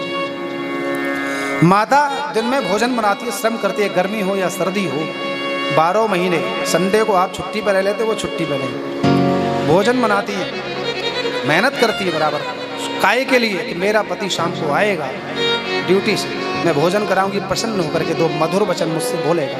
लेकिन शाम को आए और पति आकर के उसको बुरा भला कहने लगा, ये इसमें नमक कम है, इसमें मिर्च कम है, इसमें ये किया, वो कुछ नहीं करती साहब। टेंशन ऑफिस की थी, लेकिन आके कहाँ उतारी, जहाँ नहीं ऐसा व्यवहार करना चाहिए था वहाँ। इसलिए प्रेम परिवार से गायब हो गया। प्रेम के बिना जीवन अधूरा है। माता सती समझ गई मन ही मन कि आज जब मेरे पति ने मेरा परित्याग कर दिया तो प्रेम रहा नहीं, और जिसका पति परित्याग कर दे जीवन न रहे, ऐसे जीवन के रहने का क्या लाभ। शिव महापुराण कहती है, अग्रिम जो सत्र कथा का आता है, उसी क्षण से सती ने मन ही मन प्रतिज्ञा कर ली कि जिसको पति ने त्याग दिया, ऐसी स्त्री को जीने के लिए जीना धिक्कार है। पति का प्रेम जो न पा सके स्त्री, वो स्त्री कहलाने लायक ही नहीं है। जो पत्नी का प्रेम नहीं पा सके, वो पुरुष कहलाने लायक नहीं है। जो संतान माता पिता का प्रेम न पा सके, वो संतान कहलाने लायक नहीं है, धिक्कार है। माता सती ने सोचा, अब इस शरीर को बहुत ग्लानि अंदर से हुई। ग्लानि बहुत खतरनाक होती है साहब। अग्रिम सत्र में एक बार प्रयागराज में यज्ञ का आयोजन हुआ और उस यज्ञ में संपूर्ण देवता आए, शिव भी वहाँ पहुँचे। दक्ष जो थे प्रजापति के पद पे, उसमें ब्रह्मा ने आसक्त किए थे। दक्ष जब पहुँचे तो मन में बहुत सारा मद था, अहंकार था। अहंकार के वशीभूत जाकर के सब देवता खड़े हो गए, लेकिन भगवान भोलेनाथ मन ही बंधु प्रणाम किया, खड़े नहीं हुए। अच्छा, जिसको प्रशंसा की आसक्ति होती है वो समाज में जरूर जाता है, सभा में जाता है, और सभा में जाता है तो वो ये ज़्यादा नहीं देखता है कि कौन कौन मेरे लिए खड़ा हुआ सम्मान में, वो ये ज़्यादा देखता है कि मेरे लिए कौन खड़ा नहीं हुआ। दक्ष ने भी यही देखा कि सब खड़े हैं, लेकिन ये खड़े नहीं हुए। तुरंत दक्ष को क्रोध आया, और क्रोध में आकर के जो है पाखंडी, बुरा भला, भूत प्रेत के साथ रहने वाला, श्मशान में रहने वाला, बहुत बुरा भला कहा है। तो इस समय बहुत संवाद हुआ है, और इसी क्षण नंदी को क्रोध आया है। नंदी और दक्ष का श्राप आदि आपस में देन लेन हुआ है। तो भोलेनाथ ने नंदी को ही समझाया कि नहीं, परेशान मत हो, वो उनका स्वभाव है। क्रोध किसी को आता है तो उसका स्वभाव है, हम उसके लिए क्यों अपने स्वभाव को। अभी जो कहाँ चले गए यजमान जी, परीक्षित जी महाराज, ठीक है, प्रसन्न रहो, खुश रहो, खुश रहना चाहिए। तो नंदी परेशान नहीं होना चाहिए। इस प्रकार से दक्ष जो है शिव से द्वेष करने लगे। शिव महापुराण कहती हैं, आगे चल के दक्ष ने इसी ईर्ष्या के आधार पर अपने यहाँ एक यज्ञ का आयोजन करवाया। यज्ञ के आयोजन के लिए सबको निमंत्रण भेजा, इनविटेशन सबके लिए गया, लेकिन शिव के लिए कोई निमंत्रण पत्र, आमंत्रण पत्र नहीं भेजा। लेकिन घटना ऐसी घट जाती है कि देखो कभी कभी क्या होता है, जब हमारी किसी के साथ में तुनुक मुनुक हो जाती है तो वो व्यक्ति अक्सर करके हमारे पास निमंत्रण तो भेजेगा ही नहीं, लेकिन हमारे पड़ोसी के पास जरूर भेजेगा, भेजता है साहब, ऐसा होता है। तो दक्ष के द्वारा चंद्रमा को आमंत्रित किया गया। चंद्रमा अपनी पत्नी रोहिणी के साथ सज धज के जाने लगे। तो माता सती उस समय विहार कर रही थी हिमालय पे, तो उन्होंने अपनी सहचरी विशाखा इत्यादि के साथ ये संवाद स्थापित किया कि ये कहाँ जा रहे हैं, पूछो जरा। विशाखा ने जाके पूछा तो चंद्रमा की पत्नी रोहिणी ने कहा, हम वहाँ जा रहे हैं, तुम्हारे पिता ने यज्ञ किया है। तुरंत ये सुन के सती तो अचंभित हो गई, ऐसा मेरे पिता के यहाँ यज्ञ में तुम जाओ और मैं नहीं, मेरे पास कोई सूचना नहीं। आहा, क्रोध का पारागार नहीं रहा, अत्यंत क्रोध उमड़ पड़ा, और आकर के जैसे ही अपने पति देव से अनुनय विनय किया कि जगत पिता शिव शक्ति जगन माता चसा सती, अपने पति से बहुत अनुनय विनय पूर्वक कहा कि पतिदेव, हे स्वामी, वो पिता मेरे यज्ञ का आयोजन कर रहे हैं कनखल में, तो आपके लिए आमंत्रण पत्र नहीं भेजा है। तो भगवान शिव ने कहा कि देवी वो मुझसे कुछ द्वेष करते हैं और इसलिए उन्होंने आमंत्रण पत्र नहीं भेजा है। तो बोले देखो, उन्होंने उपदेश किया। सती माता ने विनय पूर्वक कहा कि पिता के घर, गुरु के घर, सुहृद मित्रों के घर यज्ञ यागादिक या कथा ऐसी कुछ हो रही हो तो बिना बुलाए भी चले जाना चाहिए। बंधुओं ध्यान रखो, कथा में चाहे कितना भी किसी से द्वेष हो, शत्रुता हो, लेकिन कथा हो रही है शत्रु के यहाँ भी तो भी जाना चाहिए, बिना बुलाए जाओ। माता सती ने कहा है तो शिव ने कहा कि देवी आप बात तो ठीक कह रही हो, लेकिन जहां अपमान के सिवाय कुछ और न मिले, आप तो इस भाव के साथ जा रहे हो कि हम बिना बुलाए कथा में जा रहे हैं या यज्ञ में जा रहे हैं, लेकिन फिर भी अगर वहां अपमान किया जाए तो तब क्या जाना चाहिए?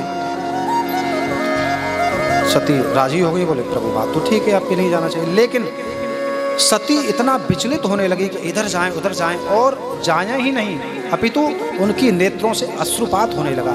और जब अश्रुपात होने लगा तो भगवान शिव समझ गए कि ये अब जो पिता के प्रेम में इतना निमग्न हो गई हैं कि बस अब इनको वहाँ जाना पड़ेगा ही, जाना ही चाहते हैं। तब शिव ने सती को बुलाया और बुला करके आज्ञा सती को दी कि देवी नंदी को मैंने कह दिया है मेरे इन 60,000 गणों के साथ बढ़िया सज धज के आभूषणों से पिता के यहाँ जाओ, चले जाओ, कोई बात नहीं। माता सती सब गणों के साथ नंदी में सवार होके यज्ञ में पहुंच जाती हैं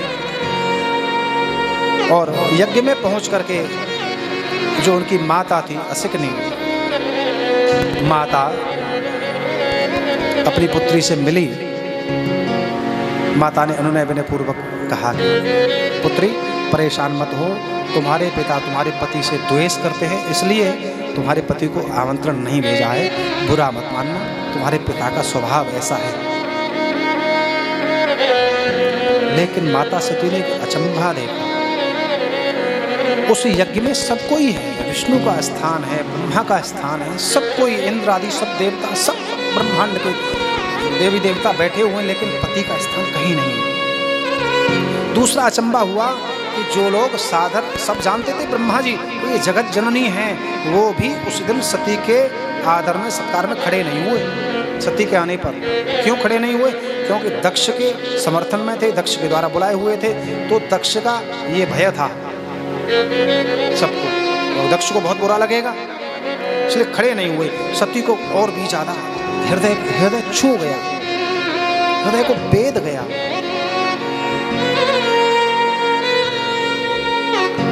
माता सती पहुंची और पिता को जाकर के कहा, रे दक्ष दुराचार दंभाचार पयायणः किं कृतं ते महामूढ कर्मचानर्थकारतम्। दक्ष, क्या ये तू भूल गया है कि मैं साक्षात जगदम्बा जगत जननी हूं? हे दंभी, हे पाखंडी, तूने मेरे पति जो त्रिलोकीनाथ है उसके लिए आमंत्रण नहीं भेजा, निमंत्रण नहीं भेजा।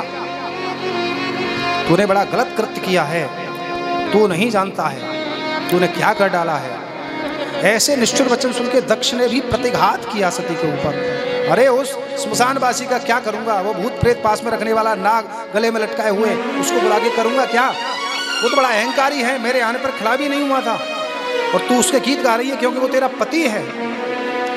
ऐसे दक्ष के निष्ठुर वचन जब सुने माता सती ने तो क्रोध इतना 7वें आसमान पर बढ़ा, क्योंकि प्रतिज्ञा पहले से ही थी कि पति ने त्याग दिया।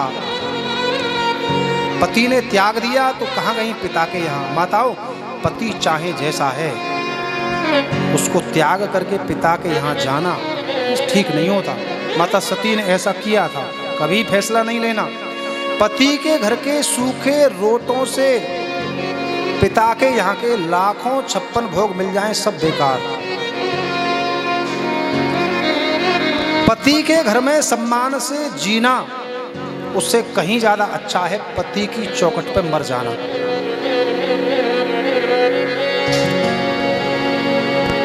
पति ने भी परित्याग किया और पिता के द्वारा भी त्याग हुआ।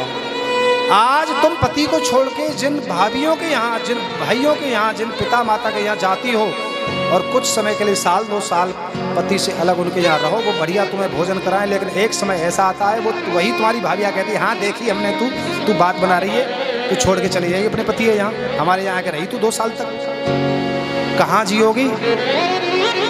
इसलिए पति ने परित्याग कर दिया और आज पिता भी निष्ठुर वचन कहे, बस रहा नहीं गया भगवती से।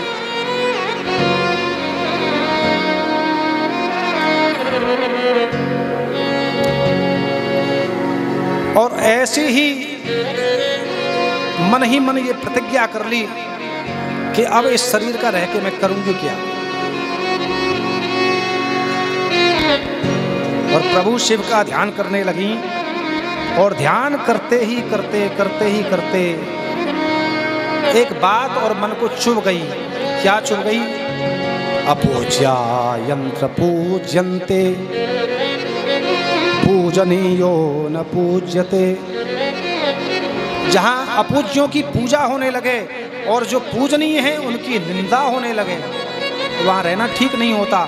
बहुत चुभ गई और तुरंत अपने योग के द्वारा अग्नि को प्रकट किया और भगवान शिव का ध्यान करते ही ऐसी अग्नि प्रकट हुई कि जो तुरंत अग्नि के द्वारा अपने शरीर का परित्याग भगवती सती ने कर डाला।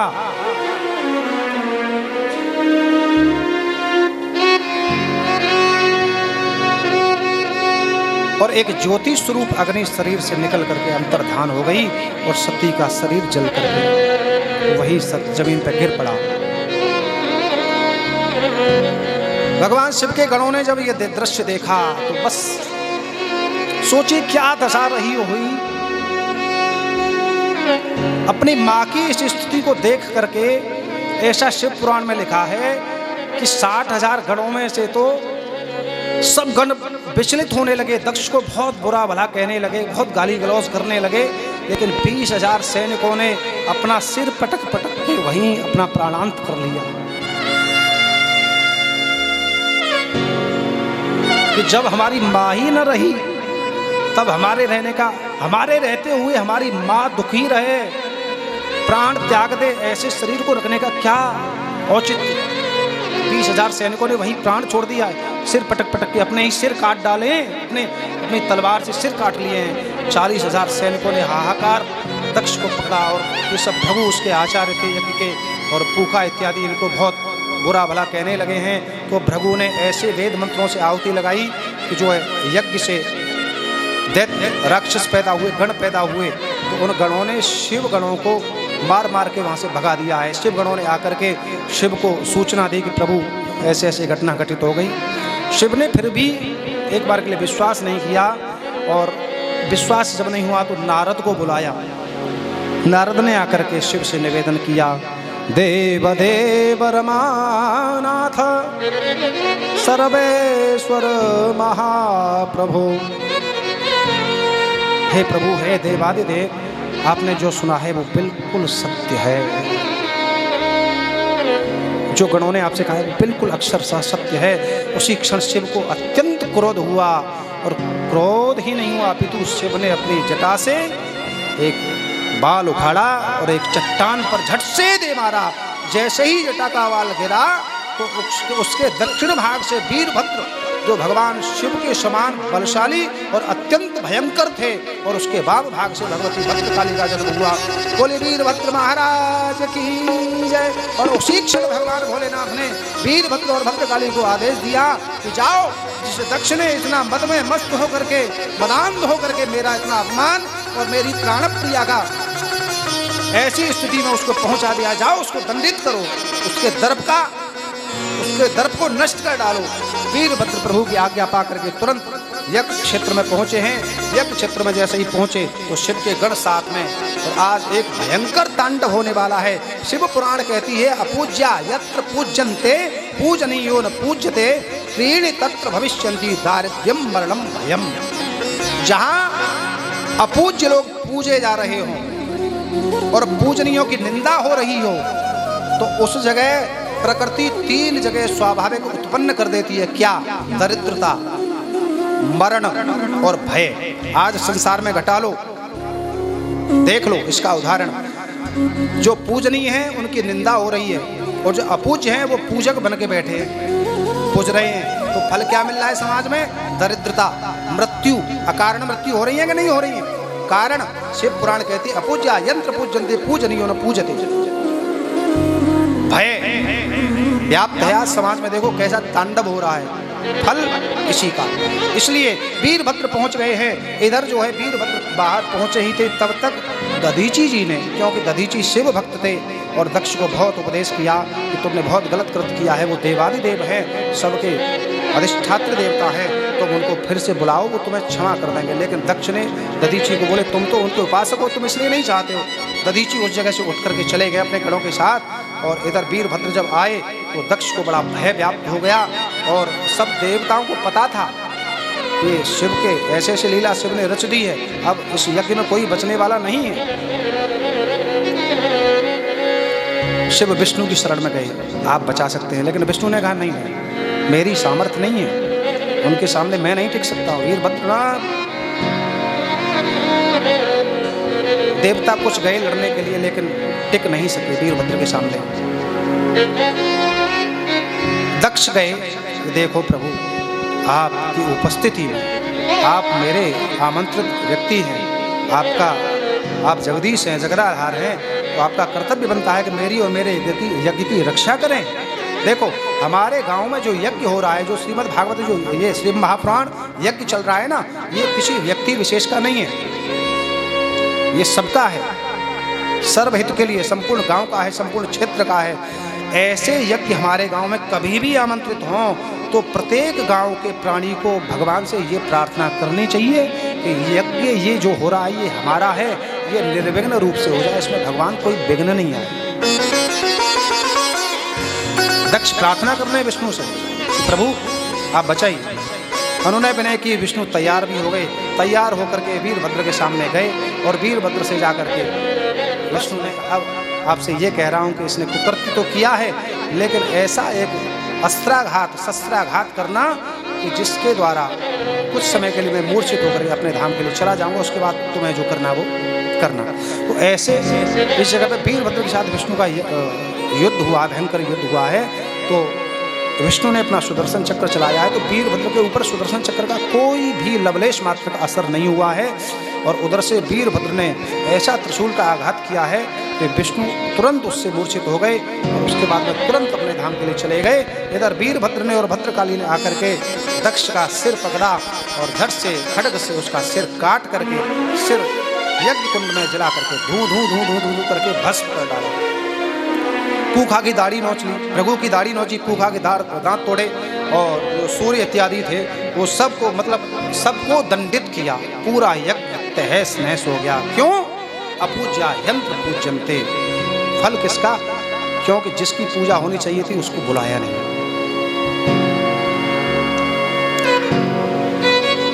शिव को पता लगा, इधर इसके बाद में दंडित किया गया है। फिर दक्ष सबके साथ मिलकर के विष्णु ने प्रेरित किया है, तो शिव की आराधना की है। और शिव की आराधना जब की तो शिव प्रसन्न हुए और प्रसन्न होकर के कहा कि देखो सबसे पहले यजमान जो थे दक्ष, इनको जीवित किया जाए।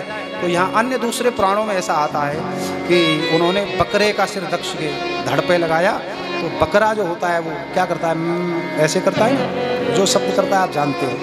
तो उसके बाद में एक नया शब्द आ गया, बाबा ऐसे करने लगा था, हाथ जोड़ रखे थे लेकिन मुंह से कुछ निकल नहीं रहा था। तो दक्ष के मुंह से भगवान शिव ने ऐसी कृपा की कि वो दक्ष जो है बकरे के मुंह से बम बम बम बम बम बम बम बम बम बम बम ऐसे करने लगा। तो शिव प्रसन्न हो गए और प्रसन्न होकर के कहा कि दक्ष, और जो कोई प्राणी ऐसे बम बम बम बम बम बम बम बम बम बम कह करके जल चढ़ाएगा हर हर हर हर, मैं उसके ऊपर प्रसन्न हो जाऊंगा। इस प्रकार से ये वरदान यज्ञ तो पूरा सफल हुआ, लेकिन शिव का क्रोध इतना बढ़ गया कि सती के अध जले शरीर को जला नहीं, जला हुआ कहना ठीक नहीं। क्यों? अग्रिम परिसर में जो 52 शक्तिपीठ भारतवर्ष में है वो सती के शरीर के कटे हुए पिंड हैं। विष्णु के सुदर्शन चक्र से वो छेदन किया गया है, क्योंकि शिव शरीर को लेकर के भाग रहे थे तो देवतागण गए, क्योंकि त्रिलोकी जो है रुक गई थी, षष्ठी रुक गई थी, तो विष्णु ने सुदर्शन चक्र से पीछे से उनका छेदन किया और छेदन करके देवी पुराण में, देवी भागवत में आता है। तो हमारे भारतवर्ष में एक जगह तो 108 का प्रमाण है, लेकिन मुख्यतः 52 जगह शक्तिपीठ है, जिसमें आपका वृंदावन में कात्यायनी पीठ है और आप कांगड़ा जाते हैं नगरकोट वाली मैया, ऐसे 52 शक्तिपीठ है ना। पति पर अविश्वास, झूठ,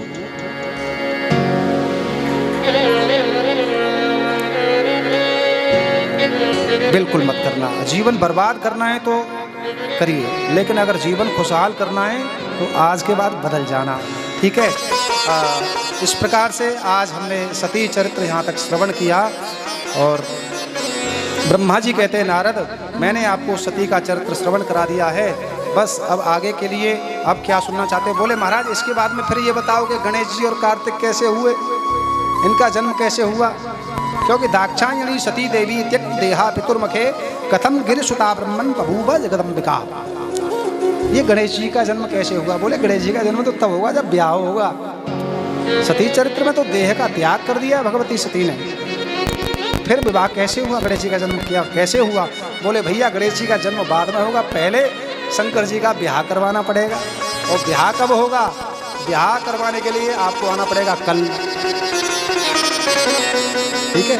ब्याह तो आज भी हुआ है, अब 2 ब्याह हुए तो दोनों कथा सुनोगे कि नहीं सुनोगे, एक ही सुनाते दोनों। आज सती के ब्याह की सुन ली, तीनों में बहुत विशेषता है। नारी शक्ति के जो 3 अवतरण हुए हैं वो तीनों हमने आपसे कहे थे। आज का चरित्र आपने सुन लिया, अब कल आनंद का विषय होगा, पार्वती के साथ विवाह होगा। इसलिए आज की कथा को यही वाणी को विराम देते हैं। आनंद के साथ में, कैसे आनंद के साथ में, बोले नाचते गाते हुए। अब नाचते गाते क्यों हुए कि बोले 3-4 घंटे से एक जगह बैठे हो तो घुटने जाम होंगे कि नहीं होंगे, होंगे ना। तो इसलिए आज की कथा यात्रा को हम यहीं विश्राम करते हैं। बोलिए नमः पार्वती पतये।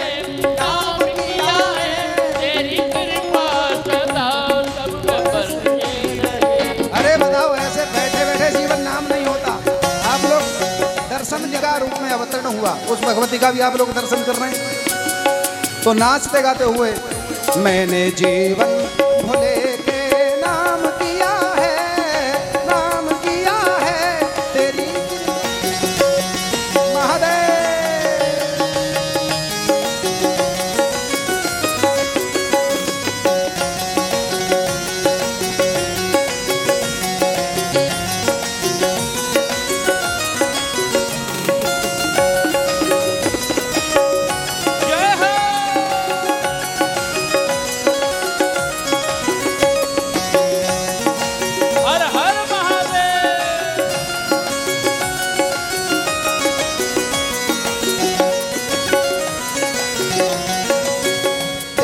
दीदार करने मैं दर पे आया, तेरा दीदार करने मैं दर पे आया, तेरा दीदार करने मैं दर पे आया, तेरा दीदार करने मैं दर पे आया, तुझको दुखड़ा सुनाने मैं दर पे आया, तुझको दुखड़ा सुनाने मैं दर पे आया, तुझको दुखड़ा सुनाने मैं दर पे आया, तुझको दुखड़ा सुनाने में दर पे आया। तेरे तेरे जलवों की तारीफ मैं करूं, तेरे जलवों की मैं तारीफ ये करूं, तेरे जलवों की मैं तारीफ क्या करूं, तेरे जलवों की मैं तारीफ क्या करूं। यहाँ जिसको मिला है प्यारो, दुनिया में जिसको जो कुछ मिला है, यहाँ जिसको जो कुछ मिला है वो मुकद्दर से मिला है।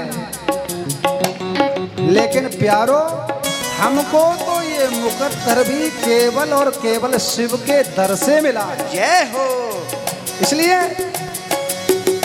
तेरे जलवों की हम तारीफ तारीफ क्या करूं तेरे जलवों की हाँ तारीफ क्या करूं, तारीफ क्या करूं, तारीफ क्या करूं, तारीफ क्या करूं, तारीफ क्या करूं।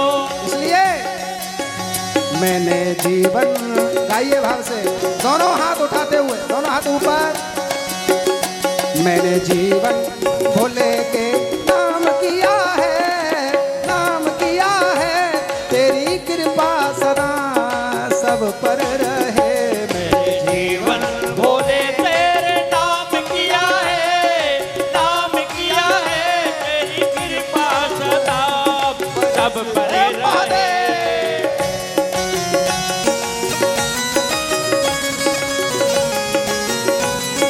जय हो।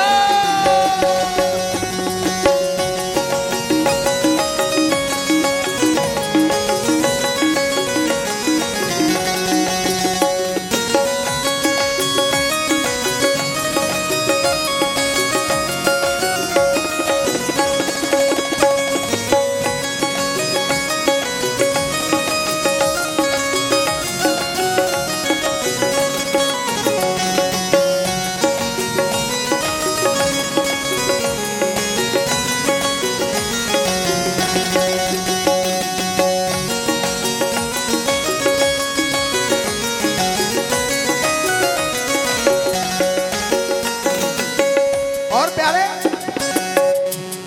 जब तक बिके न थे, जब तक बिके न थे तब तक कोई पूछता नहीं था।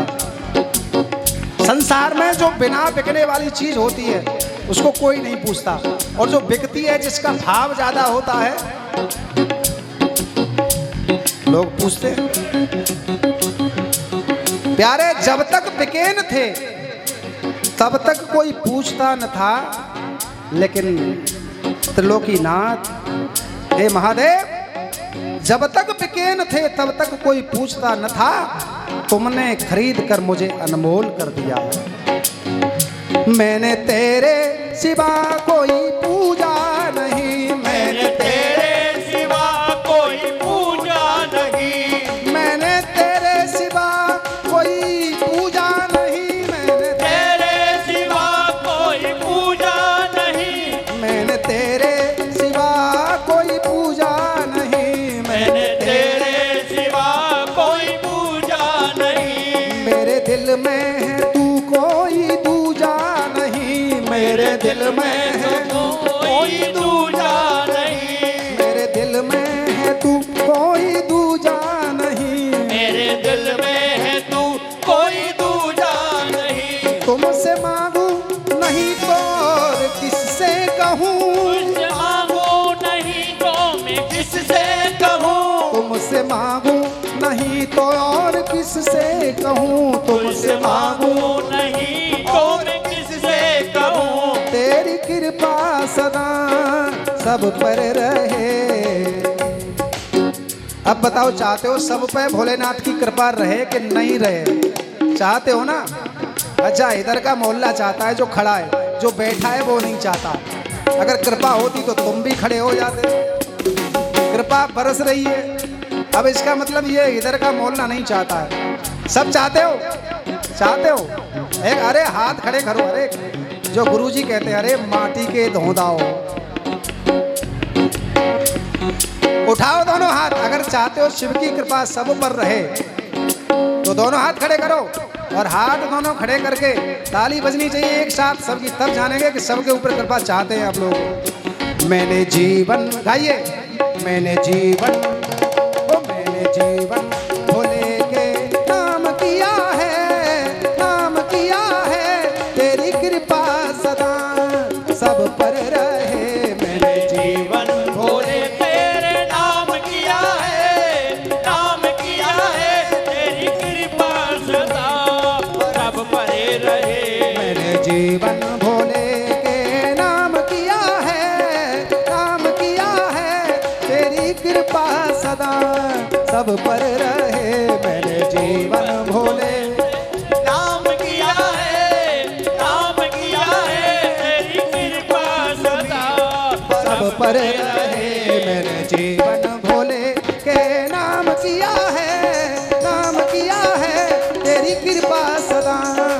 सब पर रहे मेरे जीवन भोले, तेरे नाम किया है, नाम किया है, तेरी कृपा सदा, तेरी कृपा सदा, तेरी कृपा सदा सब पर रहे।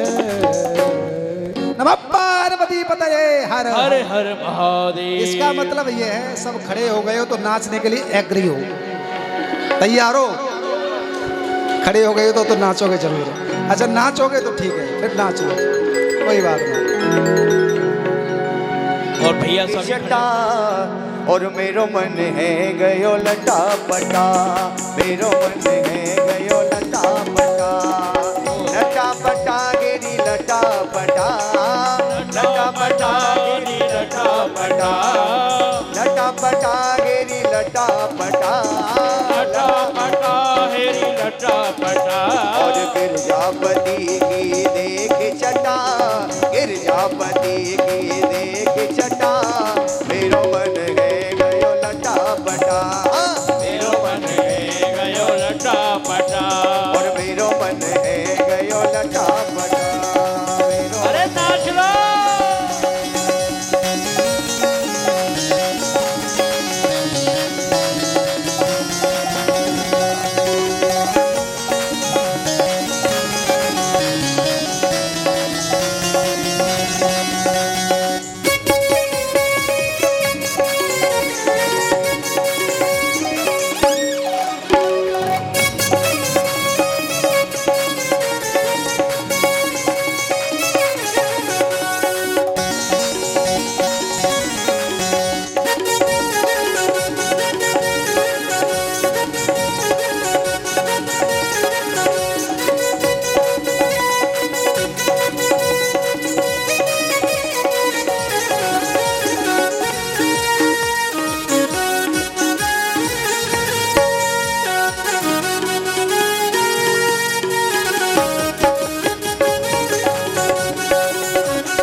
डमरू साजे, ओ एक हाथ में डमरू साजे, एक हाथ में डमरू साजे, डमरू साजे त्रिशूल ये साजे, ओ डमरू साजे त्रिशूल ये साजे। और माथे पर चंदा आधा कटा, माथे पर चंदा आधा कटा, मेरो मन है गयो लटा पटा, मेरो मन है गयो लटा पटा, ओ लटा पटा गिरी लटा पटा, लटा पटा मेरी लटा पटा, ओ लटा पटा गिरी लटा पटा, लटा पटा मेरी लटा पटा।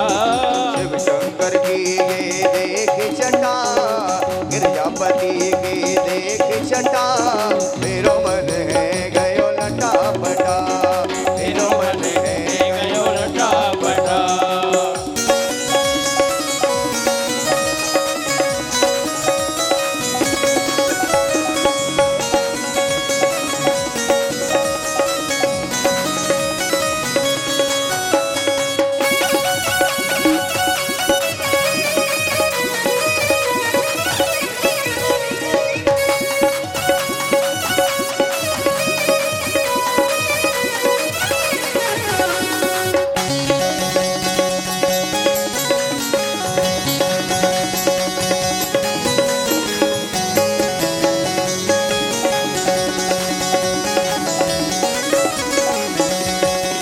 तन पर रमाए भस्म भभूति, तन पर रमाए भस्म विभूति, ओ तन पर रमाए भस्म भभूति, तन पर रमाए भस्म विभूति, भस्म भभूति ये हरद होती, भस्म विभूति आवन जूटी, भस्म भभूति ये नार होती, भस्म विभूति आवन जूटी। अरे जटा लूट के कैसे हटा, जटा लूट लूट कैसे घटा, मेरो मन है गयो लटा पटा,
गले ये नाग ये सोए, एक गले में नाग ये सोहे, एक गले ये नाग ये सोए, एक गले में नाग ये सोहे, शीश पे गंगा मन को मोहे, शीश पे गंगा मन को मोहे, एक गले ये नाग है सोए, एक गले में नाग है सोहे, शीश पे गंगा मन मोहे, ओ शीश पे गंगा मन और मोहे, तन पे रहे बागंबर घटा, तन पे रहे बागंबर घटा, मेरो मन है गयो लटा पटा, ओ मेरो मनी गयो लटा पटा, ओ लटा पटा गिरी लटा पटा, लटा पटा रे लटा पटा, ओ लटा पटा गिरी लटा पटा, लटा पटा रे बटा पटा, और गिर जापति की देख चटा, मेरो मन है गयो लटा पटा, मेरो मन है गयो लटा पटा, और मेरो मनी गयो लटा पटा, और मेरो मनी गयो लटा पटा, मेरो मन है गयो लटा पटा, मेरो मन है गयो लटा पटा, मेरो मन है गयो लटा पटा। भोले भोले बाबा की जय। हे भोलेनाथ तेरी आरती गाओ, आरती गाओ, तुमको मनाओ, हे भोलेनाथ तेरी आरती गाओ, आरती गाओ, तुमको मनाओ, हलाहल से सबको बचाते, लील कंठ तब आप कहाते, उमापति के दर्शन पाओ, हे भोलेनाथ तेरी आरती गाओ, हे शंभुनाथ तेरी आरती गाओ, आरती गाओ, तुमको बनाओ, सरल हृदय करुणा के सागर, सरल हृदय करुणा के सागर, खाली न रहती किसी की गागर, कृपा की कुछ बूंदे